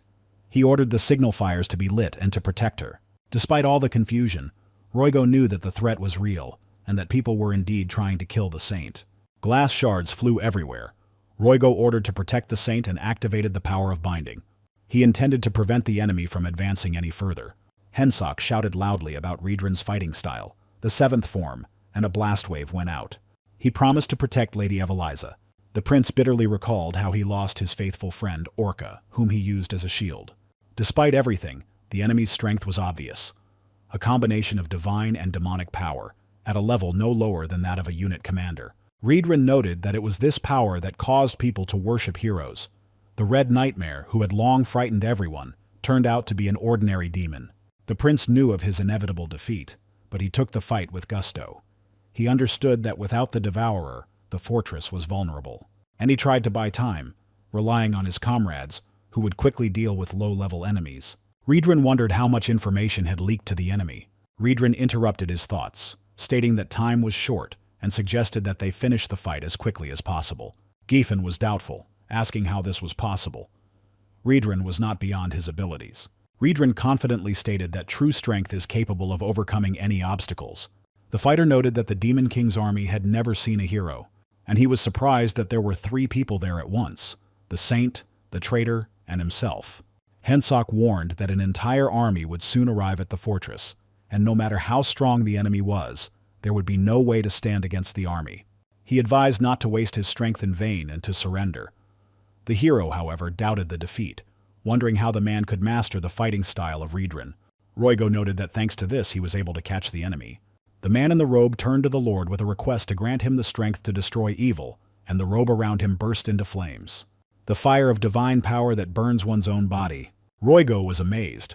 Only high-ranking holy knights use such a receiver. And even the strongest demons cannot withstand such fire. The hero called for surrender and handing over the saint, saying that ordinary people and demons would burn from touching the wall of fire. Hyunsuk, surprised, asked why people would kill the saint if Mrs. Evelson was on their side. The saint replied that the Holy Empire had long ago abandoned God. All that matters to them is silent submission to the puppet, regardless of whether it is actually a saint or not. The sword scraped the concrete floor. The piercing sounds of battle were heard. Gafen wearily interrupted the emotions, declaring that it was time to stop pouring out tearful speeches, and he addressed the hero with a final warning: 10 seconds to think. Hyunsuk counted the seconds, realizing that time was short, and there was only one way: to use dark mana. He started counting from 10, feeling his body tense and tired, but his determination was stronger than the pain. By the time there were 9 seconds left, he was already aiming for a boost. First, the first level of bloom. The saint tried to stop him, warning him about the weakness of his body, but Hyunsuk was adamant. After all, death was inevitable if he did nothing. Moving on to the second level, full bloom, the fear and pain intensified. Memories of Riedren's words echoed in his head. The rise goes through 3 stages: flowering, full bloom, and the fall of flowers. And each subsequent one is more dangerous than the previous one. It is forbidden to move on to the next stage without full control. My heart felt like it was breaking. Every cell in my body was screaming to stop. The fairy desperately screamed at him not to do this, begging him to concentrate because his body might not be able to withstand it. But Hyunsuk was already on the threshold of the 3rd stage, falling flowers. Rachel supported him with buffs, not allowing his spirit to drop. At that moment, it became clear that a person capable of using such a technique of enhancement was far from an ordinary hero. It is significantly higher than this level. Hyunsuk shouted with determination, "Let's go!" and rushed into battle. Their clash was intense, with Hyunsuk's body becoming covered in black spots, a sign of the 3rd level of enhancement, which did not go unnoticed by the saint. He could not understand how a human could master a demonic technique, but he was sure that it was only temporary. The blows followed one after another. Hyunsuk parried the attacks, swords with surprising ease, deflecting the blows almost effortlessly. Thoughts flashed through the saint's head. He had never met such an opponent. But suddenly he felt a sharp blow to his chest and grabbed it, accusing Hyunsuk of dirty tricks and condemning him for his connection with demons. Hyunsuk felt his strength was running out, but he refused to give up, remembering the saint. Riedren's words, a warning that promotion was a limitation, and that if you overdid it, you might not recover, were spinning around in his head. Despite this, he was ready to continue. Before Hyunsuk's eyes stood the image of a silver-haired beauty crying from worry. The internal question of whether he could die remained unanswered, because the decision had been made. He went on the attack, no matter what. Hyunsuk's body was already at its limit, and his thoughts left no doubt. Even if he stopped, it would be impossible to recover. There was no turning back. All that was left was to go to the end. The saint warned that dark mana and divine power are opposites, and if he now uses divine energy after dark, the body may explode. The saint's prayers called upon the Lord to prevent this. Hyunsuk used the Riedren fighting style, a style that was both graceful and deadly.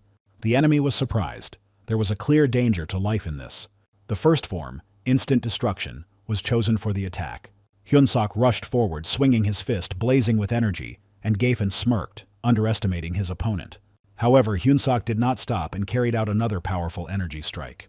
He used the combo strike form of the Riedren fighting style. The hero was surprised. Hyunsuk didn't just use 2 different techniques, he changed them in battle, which was extremely unusual. A huge flash lit up the sky, piercing the roof of the castle, and Gafen fell to the ground with his mouth open, shocked. Hyunsuk stood over his fallen enemy, and at that moment the fairy and the saint simultaneously called out his name. The saint grabbed Hyunsuk tightly, supporting his weakened body, and he slowly sank to the cold floor. He was barely breathing, she whispered anxiously. At that moment, a revived opponent appeared next to him. His voice was cold and stern. He had underestimated Hyunsuk. That unusual man, if he survives, he will become a threat to the entire empire. So we must finish him off. But suddenly Riedren appeared, grabbed the saint by the head, lifted him sharply into the air, and threw him away with force. He apologized to Hyunsuk for being late, his voice heavy. He turned to the saint and noted that Hyunsuk had still used his fighting style. Will the saint be able to save him? Riedran wondered, watching his friend anxiously. She will do everything in her power, she replied. Lord Hyunsuk, please don't die. It's not time yet, she begged. There was a light, almost playful atmosphere at the table with teas and cakes. Hemis was in the Demon King's castle in the waiting room. During the annual commander's meeting, she jokingly noted that she had come all this way for such humble desserts. Her companion advised her to simply eat when they give her food, without making unnecessary claims. The commander of the Demon King's army's 4th Corps, Park Hyuna, the former heroine, added that she was a devourer. Hemes responded by reminding him that she could have killed Hemes many times during that time, if it weren't for the existing ban on fighting between corps commanders. Mrs. Hemis was interrupted by a hamster who burst into the room with an urgent message. The Gatran Empire has launched an attack on the Black Fortress. Among the attackers were 4 knights, including 1 hero. Many of the fortress's soldiers were killed or wounded. Hemis was surprised by this turn of events. The annual meeting of the commanders decided to proceed differently, and at that very moment the people suddenly attacked. It seemed an incredible coincidence, which she could not help but note with barely concealed irony, addressing those present. Hyunsuk realized with surprise that he had survived again, feeling a mixture of relief and joy. The fairy was clearly irritated by his frivolity, even trying to grab him by the hair, and he exclaimed in response that he was a patient. The pain in his body only proved that he was alive, although it felt like he had no strength left. The fairy reminded that the enemy also survived a direct attack, and Hyunsuk lost. But suddenly the cow's head intervened and he was saved. After this, the cow's head and the saint took turns looking after him. Bobo and the fairy also kept an eye on things whenever possible. They, like others, considered his vitality a real miracle and asked not to take such reckless risks, because the fairy was afraid of an imminent heart attack. Hyunsuk pointed at the fairy with a smile and admitted that she was right. The fairy softened and the atmosphere became friendly and warm. He stroked her head and asked for forgiveness for making her worry. Hyunsuk praised Rachel. Several hours later, Riedran noted that Hyosok had survived not because of his own powers, but because of the dark mana that Lady Hemis had invested in him. Hyunsuk agreed. Riedran asked not to repeat such madness again. Riedran reminded him that he had no extra lives, and without Hemis' help, he would have died long ago. Hyunsuk, tired of the warnings, asked to stop, and Hemis, hugging Bob, admitted that she herself was already bored. When Hinseok asked about the results of the meeting, Hemes sarcastically replied that her subordinates had been beaten up at her headquarters and she didn't care about the meeting. Hemes simply ran away from there, which greatly surprised Hyunsuk. She noted that the Demon King was probably furious right now. Hyunsuk and Riedran were confused. But Hemes knew that wasn't the most important thing right now. Although Hemes was going to transfer her mana, it turned out that a person who was only at the level of a company commander was able to use this mana as his own. Riedran asked if this would cause problems for the Demon King, and Hyunsuk was also worried if everything would really be okay.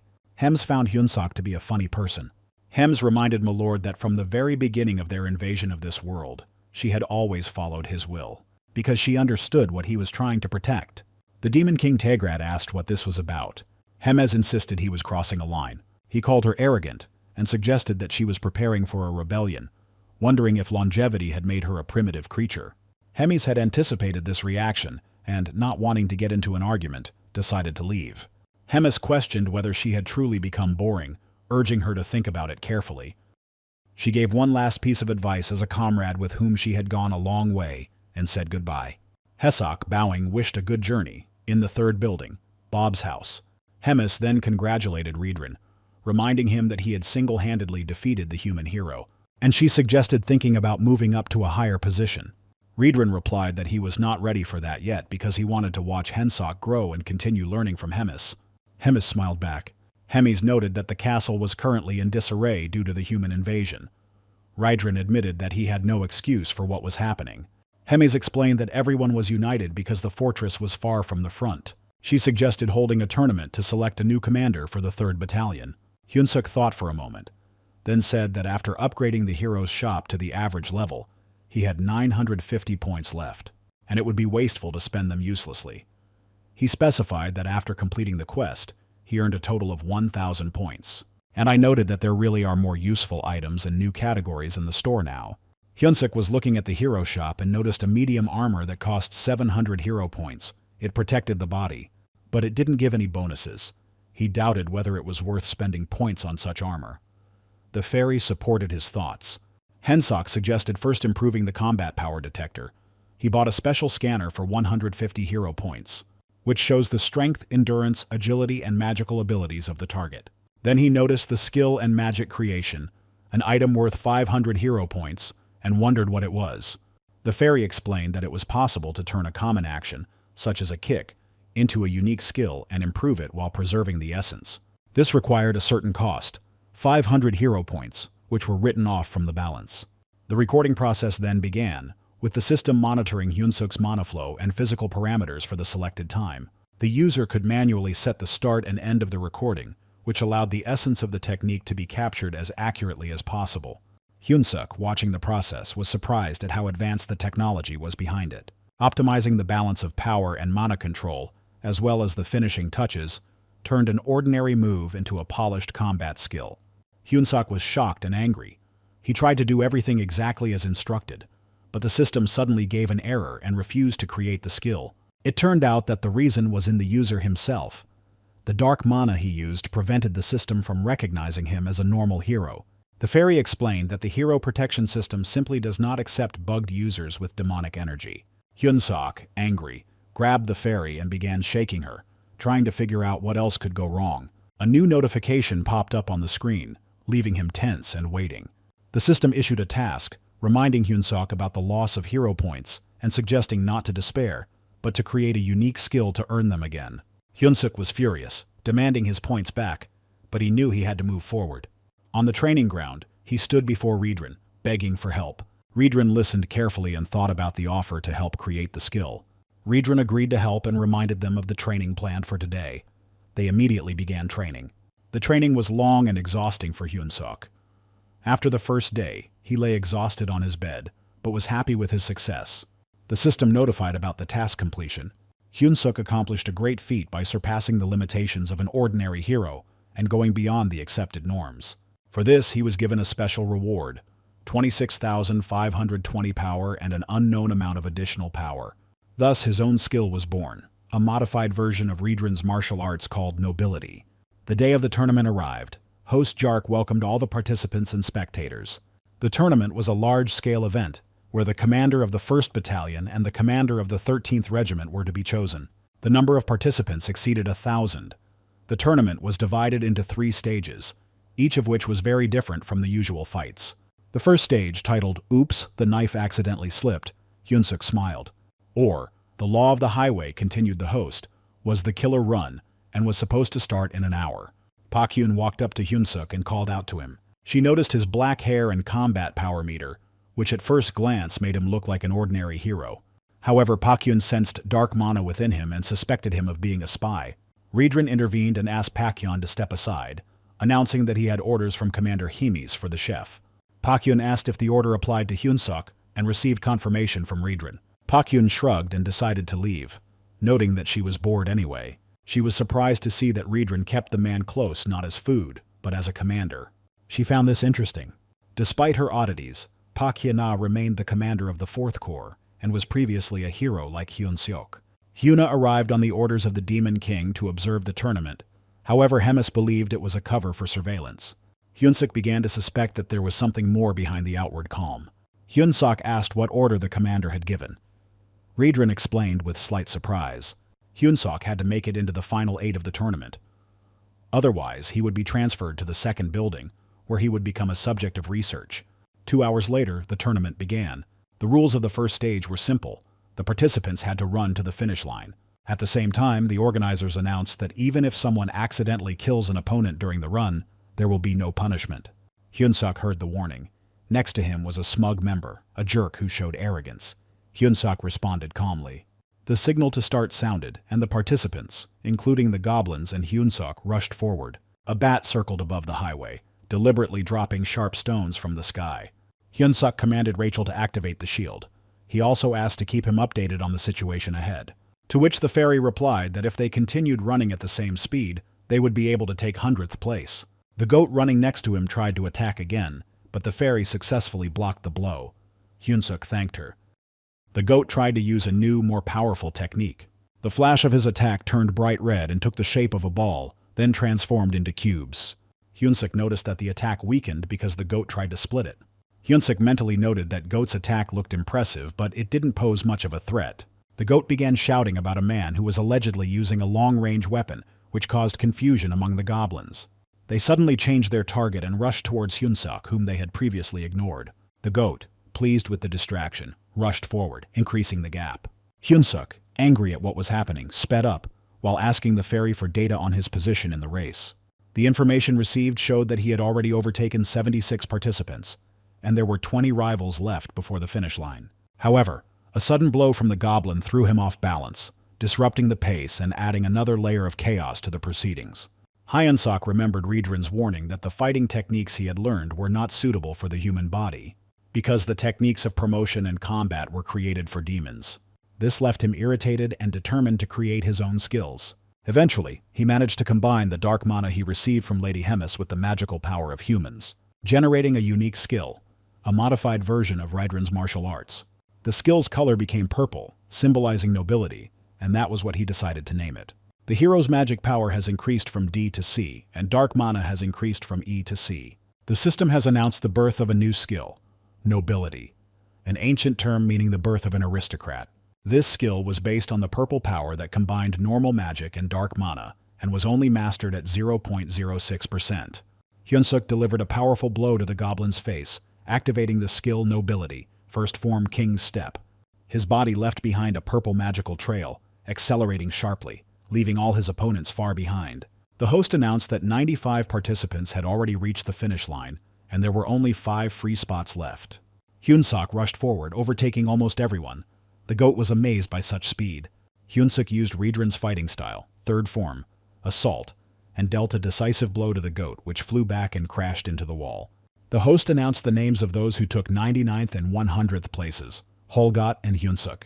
The race ended, and 100 participants who successfully completed the first stage received the right to participate in the second round. After this, a 3-day break was announced. That same night, Park Hyun approached Hemis near the Black Fortress and asked if she really intended to free him during the tournament. Motham suddenly appeared and greeted Hemes, noting that she had not seen her for 97 years, 3 months and 11 days. She asked how she could help. Motham was Hemis' familiar, and her power was 198,532. Motham asked if they should simply take away the flags from all participants. Hemes confirmed, but she warned not to overdo it and to be softer with weaklings. Park Hyun doubted Hemis' softness, which surprised her. Hemes then explained why demons lose to humans. Demons fight too fairly and rely on brute force, and if defeated, death is inevitable. People can be cunning and leave the battlefield, which gives them an advantage. Hemes added that the Demon King continues to lose to the weaker race precisely because of these differences. And then she noted that someone should refresh their knowledge. The rules for the second stage included the formation of random groups of 4 participants, with each group given 2 flags. And after 48 hours, the 10 teams with the most flags advanced. Teams left without flags were disqualified. One of the participants suggested using a human as bait to defeat the others, to which Hyunsuk responded sarcastically. Hyunsuk wondered why he was on such a team. Team number 9 consisted of Holgat, Ikigle, Fedis, Choi, and Hyunsuk himself. One of the participants suggested waiting until the end of the round to move on. The remaining time is 25 minutes, 45 seconds. The tournament table of the second stage showed in 4th place, Team 9 with 4 flags. Suddenly their team moved. After some time the table was updated. 3rd place, with 4 flags. All the participants looked at the table in surprise, as their team had now risen to 3rd place. Hyunsuk heard the sound of metal ringing, and was surprised to see Motem with a power of 198,532. Because of his appearance, the team's positions in the table began to change dramatically. The Goat pointed at Motem and asked if he was the Golden Goblin. Hyunsuk warned them not to approach him or engage in combat, but the others disobeyed and began shouting for the flag. The Goat attacked Motem, but suddenly blows were heard and all the participants flew to the sides. Motem found himself with the collected flags. Park Hyun expressed doubt about the meaning of fighting him. She wondered if it was possible to resist such a strong opponent. Hemis was silent. There were 11 minutes, 32 seconds remaining. The tournament table showed Team 9 was in 25th place without flags. There were 59 seconds left until the end of the stage. Hyunsuk gathered his team for a decisive attack and especially targeted Goat to make him think with his head. He reminded them that he had already taken the enemy's flags. Motem considered it a primitive attack. Hyunsuk gave the order. The goat, reluctantly obeying, directed the magical energy. Smoke appeared in the air. Kigley, soaring like an eagle, swooped down. The double attack caught the enemy by surprise, the first time such a trick was used. Motham grabbed the eagle and felt invigorated. But he immediately noticed Hyunsuk approaching, making a direct, slow attack from the front. He thought that even the enemy's dark mana was extremely weak. Hyunsuk approached Motem, summoning a centipede, which suddenly burst out of the ground and attacked the enemy. Hyunsuk activated the first form of the skill, Nobility, King's Step, and reached out his hand towards the flags, hoping to take them. Motham praised the teamwork but noted their limitations and grabbed Hyunsuk's face. The fight began. 15 seconds remained. Motham noticed an unusual purple power in Hyunsuk's energy. With time rapidly running out, Hyunsuk decided to go all in and explode the dark mana.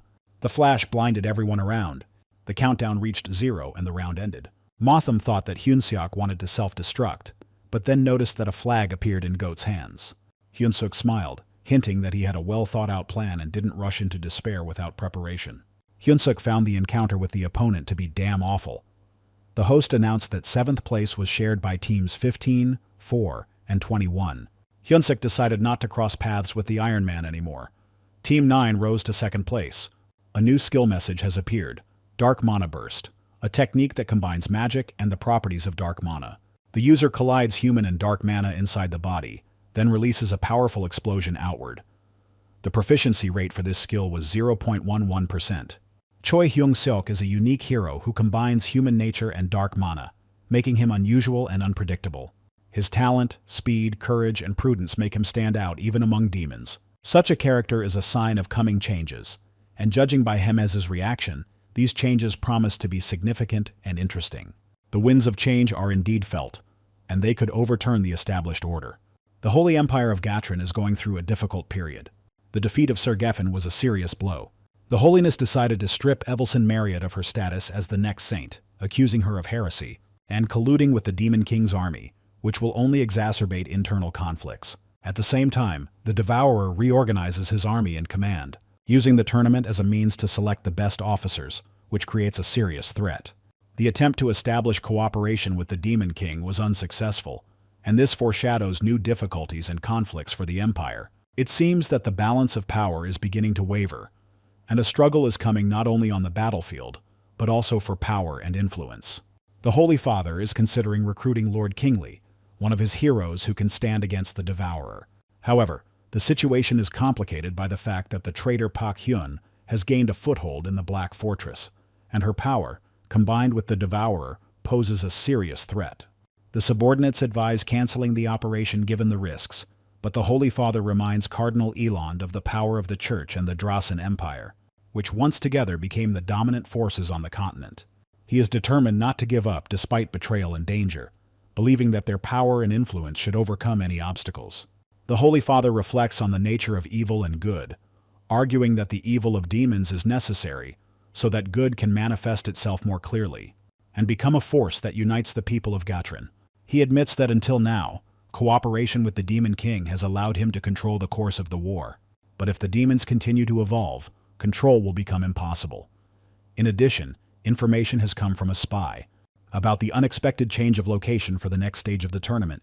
It is now planned for Inimozidi Les, an area full of monsters, which adds new dangers and intrigue.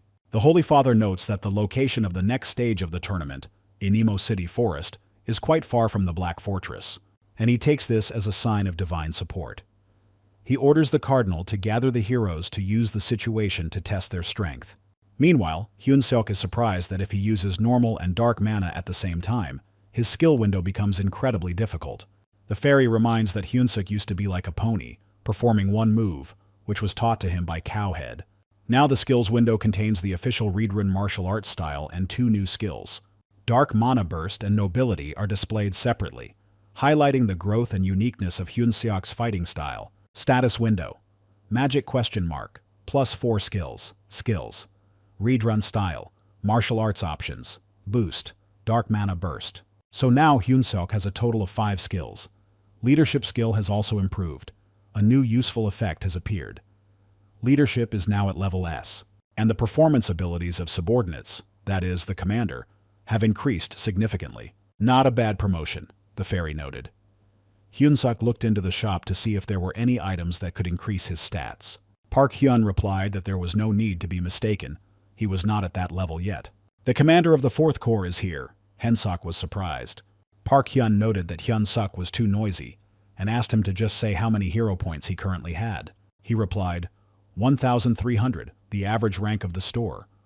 Hyun-suk was surprised, and she added that at this level, the store was full of trash. Then he asked what was the best thing to buy at his level. Park Hyun laughed and called him a parasite who wanted to get rich off of other people's knowledge. She offered a deal. If she says it, Hyun-suk has to answer all her questions. He agreed. She explained that of the skills he had, the ones that were useful were those that were based on aura, but since he already had an aura, it's worth simply upgrading the store and buying a pocket expansion, something like inventory, quite useful for its cost. Now it was her turn to ask questions. First, she asked if he was really a hero. Hyun-suk replied that he was something like that. Secondly, she asked him what he was doing in the Demon King's army. Hyun-suk admitted that it was pure coincidence. Third, she asked how he managed to use magic and dark mana at the same time. Hyun-suk explained that it just happened naturally. She summed it up. He's a hero, somehow ended up in the Demon King's army, and can use 2 powers at the same time. Hyun-suk agreed. She thought it was complete nonsense. Then he noticed that she was there too, but suddenly he got kicked in the face. A little time passed. Park Hyun called out to Hyun-suk, who was lying on the floor. She offered to help him get into the 4th building and personally contribute to his development. Hyun-suk refused. Then Park Hyun snapped her fingers and 50 kilograms of weight fell on Hyun's legs. She asked him why he was so keen to stay there. Hyun-suk explained that he was afraid that Mrs. Hemez was going to kill him. Park Hyun asked if there were any other reasons. He admitted that he dreams of marrying a blonde aristocrat and having 5 children. Park Hyun was surprised, but allowed him to do what he wanted, warning him that the devourer would definitely not let him go. Hyun-suk added that he became more attached to life here than he expected. Hyun-suk was preparing for the 3rd round of the tournament, putting on gloves and fastening his belt. He asked Bobo to look after the house, promising to return as soon as possible.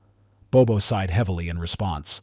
The fairy clarified that after the stadium they would immediately go to the Inamosit with the others.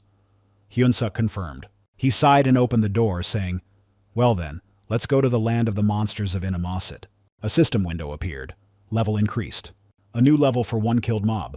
Hyun-suk was happy. He had already leveled up 4 levels, and it seemed like a dream to him. Before him stood a dryad, a demonic plant-like female creature. They helped other plant monsters reproduce by exchanging pollen. "What is this?" Hyun-suk asked, holding Dryad. "The rules for the 3rd stage of the tournament have appeared. Reach the forest teeming with demonic creatures.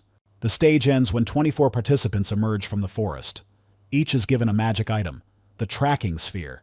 Powered by dark mana and created for Hemes's amusement, this sphere reveals the location of all participants every hour." The fairy was surprised by the magical skills of the Demon King's army. They could use really complex spells. Hyun-suk decided to quickly take what he needed and leave before anyone noticed. It seemed like there was no one around until suddenly Hyun-suk received a strong blow to the head. The goat found him and was sure that now he would not be able to escape. A nearby tree was covered in an irritated Roigo, tired of playing the role of guard dog. There were many guards at the Inamosit teleportation gate. The goblin nearby reminded him that this passage was the only way, and if it broke, it would be a serious problem. Suddenly, Roigo became wary when a group of people in cloaks appeared, from whom almost no magical energy emanated. He thought that if he attacked first after discovering the gate, it could lead to complications. Inamosit was too big to head here. Roigo had a bad feeling about it, but decided to wait for now. The goat threatened with its power, offering Hyun-suk either to tremble and beg for mercy or to fight immediately. He did not consider running away a disgrace, reminding that scars on the back are a disgrace for a swordsman, and not for one who fights with fists. Hyun-suk thought about the possibility of killing the goat, but he warned that if he was killed, it would be a mistake, since he possessed very valuable information. Hyun-suk was surprised and asked Goat to tell him what information he had. The goat reported that Hyun-suk was at the top of all demons' death list. Hyun-suk was surprised again, but asked where the others were and why Goat was alone. The goat began to list numbers 5, 4, 3, 2, and suddenly the attack began. The goblins, led by Holgath, found the man and were screaming for his death. Hyun-suk was tired of being bullied and was ready to act. The Black Fortress's grand arena was the center of intense attention. The pictogram on the screen displayed the events happening to Hyun-suk, causing a lot of interest. Park and Heenies had been closely monitoring the developing hunt for Hyunsuk, which came as a surprise to them. Haemez expressed regret, to which Park Hyun responded with a caustic remark, her attitude towards the situation being much harsher. Suddenly a voice came with a report. They were attacked by a squad of people armed with devices for stealth attacks, trying to break down the portal gate. Their opponents somehow learned the exact location of the portal, which caused serious concern. The image in the icon has disappeared. Hems immediately gave the order. Riedran was about to move to the attack site immediately. Hemes noticed that the people clearly came prepared and suspected that there was a traitor among them. Hyunsuk, hiding in the bushes, was perplexed as to how something like this could happen at the tournament and complained about the organizers. The fairy urged him to be quiet, as the danger was real. The goblins chasing Hyunsuk discussed having to wait for the next update of the tracking sphere, adding to the tension. Hyunsuk was very afraid and was not sure if he would survive. The fairy advised to level up even faster, perhaps by organizing a massacre. In search of salvation, Hyunsuk decided to check the store, hoping to find something that could change the course of events. Suddenly, a man in a cloak approached him, removing his hood, and his subordinates followed his example. Hyunsuk was surprised. In front of him was a hero named Andrew Taylor, who apologized for being late. A system window appeared with a new hero task. It warned that a clash with a group of evil heroes was almost a guarantee of death. The main goal was to survive at any cost, and the secondary goal was to eliminate the entire group. A reward of 1,000 hero points was promised for completing the task. Suddenly, the players pursuing him appeared. Hyunsuk tried to play on the demons' emotions by calling on them to sing the song of the Third Corps, the Demon King's army, to raise their morale and fighting spirit. Andrew and the goat noticed and were surprised by this move. They started singing. A notification appeared. Charisma and leadership activated. Morale increased. The demons, driven by Hyunseok's charisma and leadership skills, supported his call and rushed to attack the humans. An intense battle ensued, where the loyalty and strength of the Demon King's army proved to be key factors. Hyunsuk addressed his comrades with a sense of gratitude and slight sadness, promising to remember their sacrifice. The fighting continued around him, and he knew that many of them would not last long. The thought of the approaching hero was troubling him when suddenly someone grabbed him by the bandage on his neck. It was Roygo who reported that people had destroyed the portal to the fortress, and the guards had most likely died, and he himself had miraculously survived. There were about 40 enemies, most at the level of battalion commander, 3 at the level of regiment commanders, and 1 at the level of division commander. The commander honestly admitted that it was practically impossible to get out alive. Especially with tracking spells making them easier to find, the situation looked hopeless. After all, Hyunsuk and the commander occupied the highest positions in the Demon King's army, which meant that it was easy to track them down. Hyunsuk asked if the spell on him could be lifted given their magical abilities. The commander replied that it would take too much time and they simply did not have it. At that moment, the ball beeped, warning of danger. A high-level demonic creature appeared nearby. Hyunsuk guessed that it might be a monster and turned to the commander. The commander concentrated, preparing for action. Hyunsuk, thinking about the situation, suddenly suggested a plan. The people in robes walked forward confidently, determined to destroy the demons. Andrew reported that the traitorous hero had escaped, and they continued east, where he sensed he was not the only one. Andrew realized that a Flocklade had appeared nearby, a medium-sized combat power, from 250,000 to 300,000, and one of the strongest predators, Inimosita. This huge plant-like demonic creature was considered extremely dangerous, and required at least one hero-level fighter to destroy it. It could be driven away, but the damage would be significant. Birds flew up around them, and a mysterious flower appeared in front of them. Andrew noted that it was these two that had attracted Flocklade's attention, and the traitor remained a separate issue. In their hands they held an item, perfume with pheromones that emit a scent that attracts certain monsters. The further the spray was from the target, the weaker the effect, but it still slightly increased the likelihood of monsters approaching people. Hyunsuk was determined to survive at any cost, even if he had to become something like a tree in the body of a female. Andrew said he could handle it. Andrew leapt into battle, striking, demonstrating advanced swordsmanship, the first form of the hero's path. Roygo watched the battle closely, and Hyunsuk promised to take on the small monsters and asked to hold out for a little while. Andrew asked if the commander was going to drag things out any longer, but he remained silent. Everything was preparing for the final clash. At the top of Flocklade, before engaging the enemy, Hyunsuk explained that the plan would make the most of their strengths, constantly run away, draining the enemy's stamina, and use the demonic beast as a living shield to absorb attacks. At this time, his stealth skill was activated, as well as whip and fast movement, supporting abilities that are effective at medium to long range. While the ally was maneuvering, Hyunsuk was going to deal with the monster himself. Hyunsuk stressed that the key to success was to avoid frontal attacks, and called his plan Operation Attack. Andrew, furious, demanded that the escape be stopped, calling it a cowardly approach. Roigo understood that this was exactly the tactic people usually used. And although it seemed mean, it was precisely this that allowed us to gain time and save strength. Hyunsuk approached the man in the cloak, who was monotonously repeating about the need to destroy the traitor. He suddenly rushed into the attack, waving his sword and trying to strike with a scream. Hyunsuk barely dodged. Even one missed blow could have been fatal. But he soon realized that although the enemy was dangerous, his movements were predictable, without any special techniques. Ordinary, crude lunges. In a moment of carelessness, the pursuer tripped over Hyunsuk's leg and fell to the ground. A subsequent kick to the head incapacitated him. The system immediately notified, the level has increased. Everything happened faster than expected, and Hyunsuk was surprised by the easy victory. But something was wrong. He began to suspect that despite their human appearance, there was something alien in their movements. Perhaps they were not quite human. However, the joy was short-lived. Due to the constant use of enhancements, Hyunsuk's body began to fail. He felt that he couldn't last long in this mode. The system issued a new message. Dark Mana Mastery skill increased from C to B. At that very second, Hyunsuk's body began to change. Black, curved horns emerged from his head and his eyes flashed a blinding white light. Another notification followed. Temporary synchronization of the body with dark mana. Transformation initiated.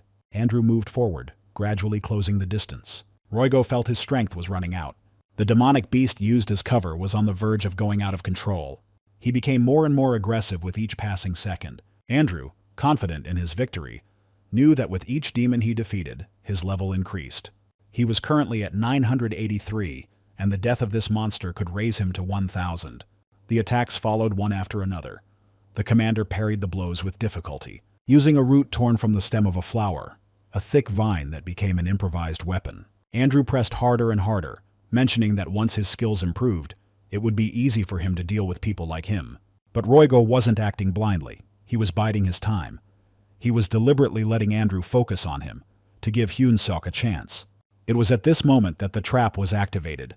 The flower that Andrew approached began to glow, and Roigo threw out the magical bonds binding the enemy. It was all part of a preconceived plan, unofficially dubbed the Steel of the Last Blow.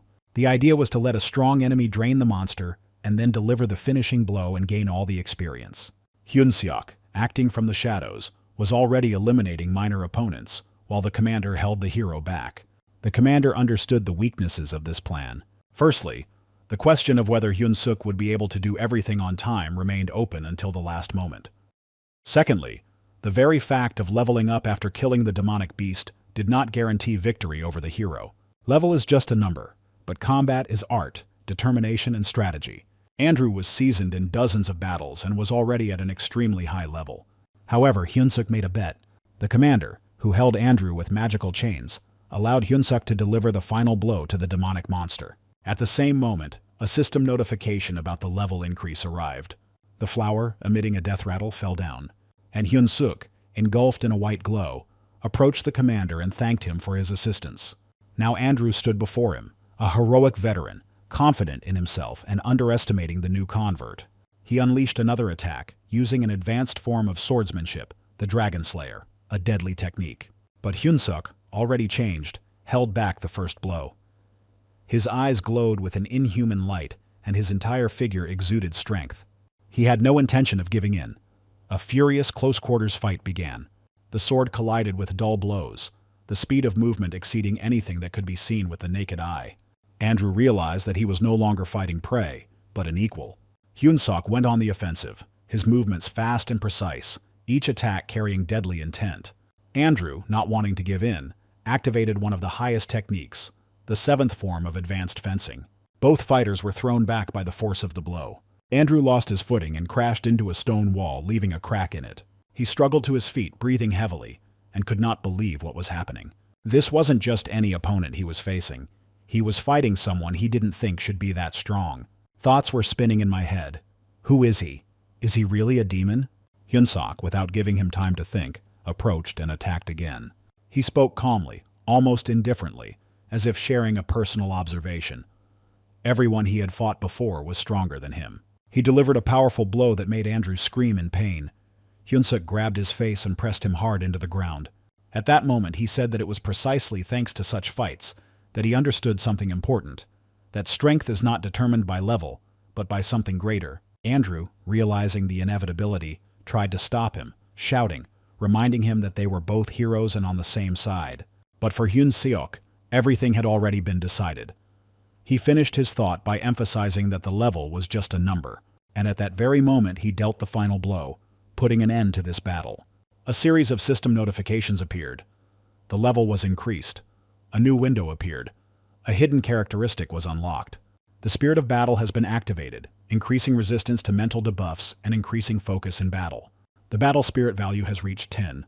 Hyunsuk was lying on the ground, sprawled out on the grass, feeling his bones and muscles literally burning with pain. He was moaning, thinking he was dying. Roigo came closer and asked if he was alive. Hyunsuk weakly muttered that he was already dead. In response, the commander, without further ado, began to pour red liquid onto his face. Hyunsuk asked in surprise what this strange nastiness was. The commander explained that the potion was brought by his fairy, Rachel. She added that it was a high-quality healing potion that could heal severe wounds and restore mana little by little. It costs 500 hero points.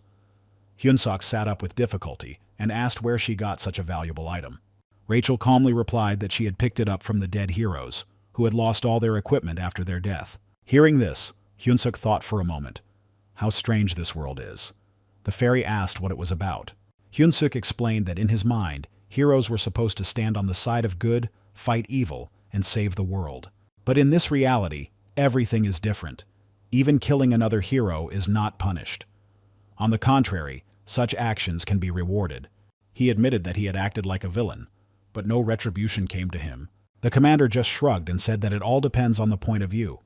From his point of view, Hyunsuk is a real hero, because it was he who saved his life. There is no point in clinging so strongly to the concepts of human morality. Everything has two sides, right and wrong. But in this world, it means almost nothing. Hyunsuk weakly asked if they were trying to console him. In response, the commander, without much ceremony, kicked him with his foot and ordered him to be quiet and rest. Hyunsuk screamed in pain, complaining that his bones were being broken. The commander calmly reported that he had managed to send a signal for help before communication was lost, and that help was already on the way. Hyunsuk smiled with relief. At that moment, dust rose up ahead. Riedran was running towards them. He activated a simple portal and the group entered it. Hyunsuk whispered that he was back. They found themselves in the Black Fortress, the location of the third corps of the Demon King's army. But Hyunsuk immediately noticed that the fortress was engulfed in flames. He asked in confusion what was going on. Everyone around was stunned. Hemis appeared. Pakyun asked if that wasn't enough to calm her down, since everyone knew she wasn't a traitor. Hemis replied that she didn't care who was who.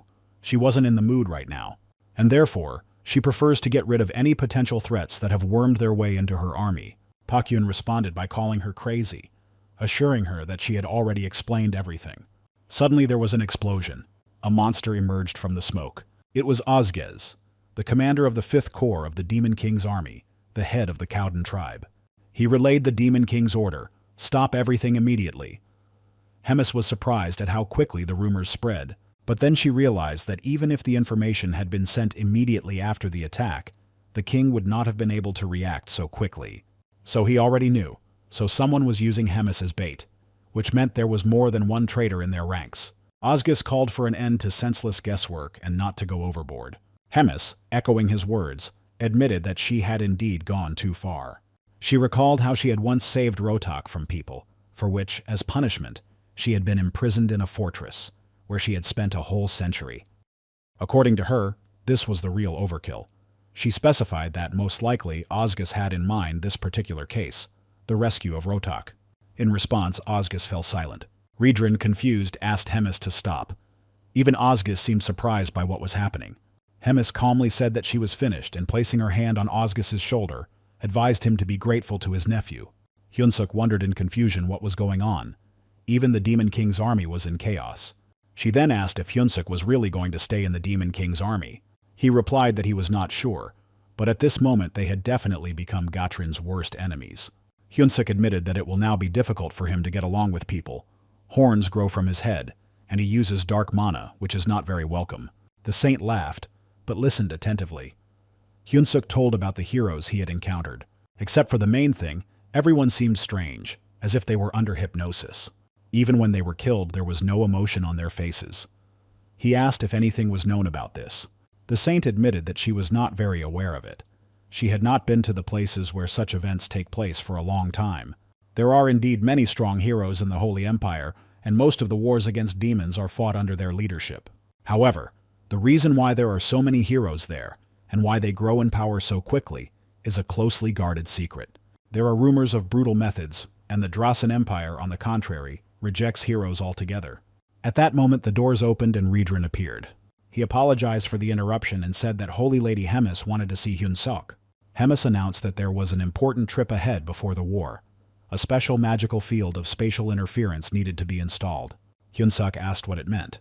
She explained that it was a kind of barrier that blocked unauthorized movement, so that, for example, no one could sneak into your personal space like a hired killer. Such fields can only be placed in the second building. Hemis said that they were the ones who would go there, in the role of her envoy and the envoy's personal physician. This was a kind of payment for her protection from bloodthirsty people. Roigo asked why she was being given this task again. Hemis replied that she would send a guide with them. She warned him to take care of Hyunsuk and Saint. If anything happened to them in the second building, the consequences would be severe.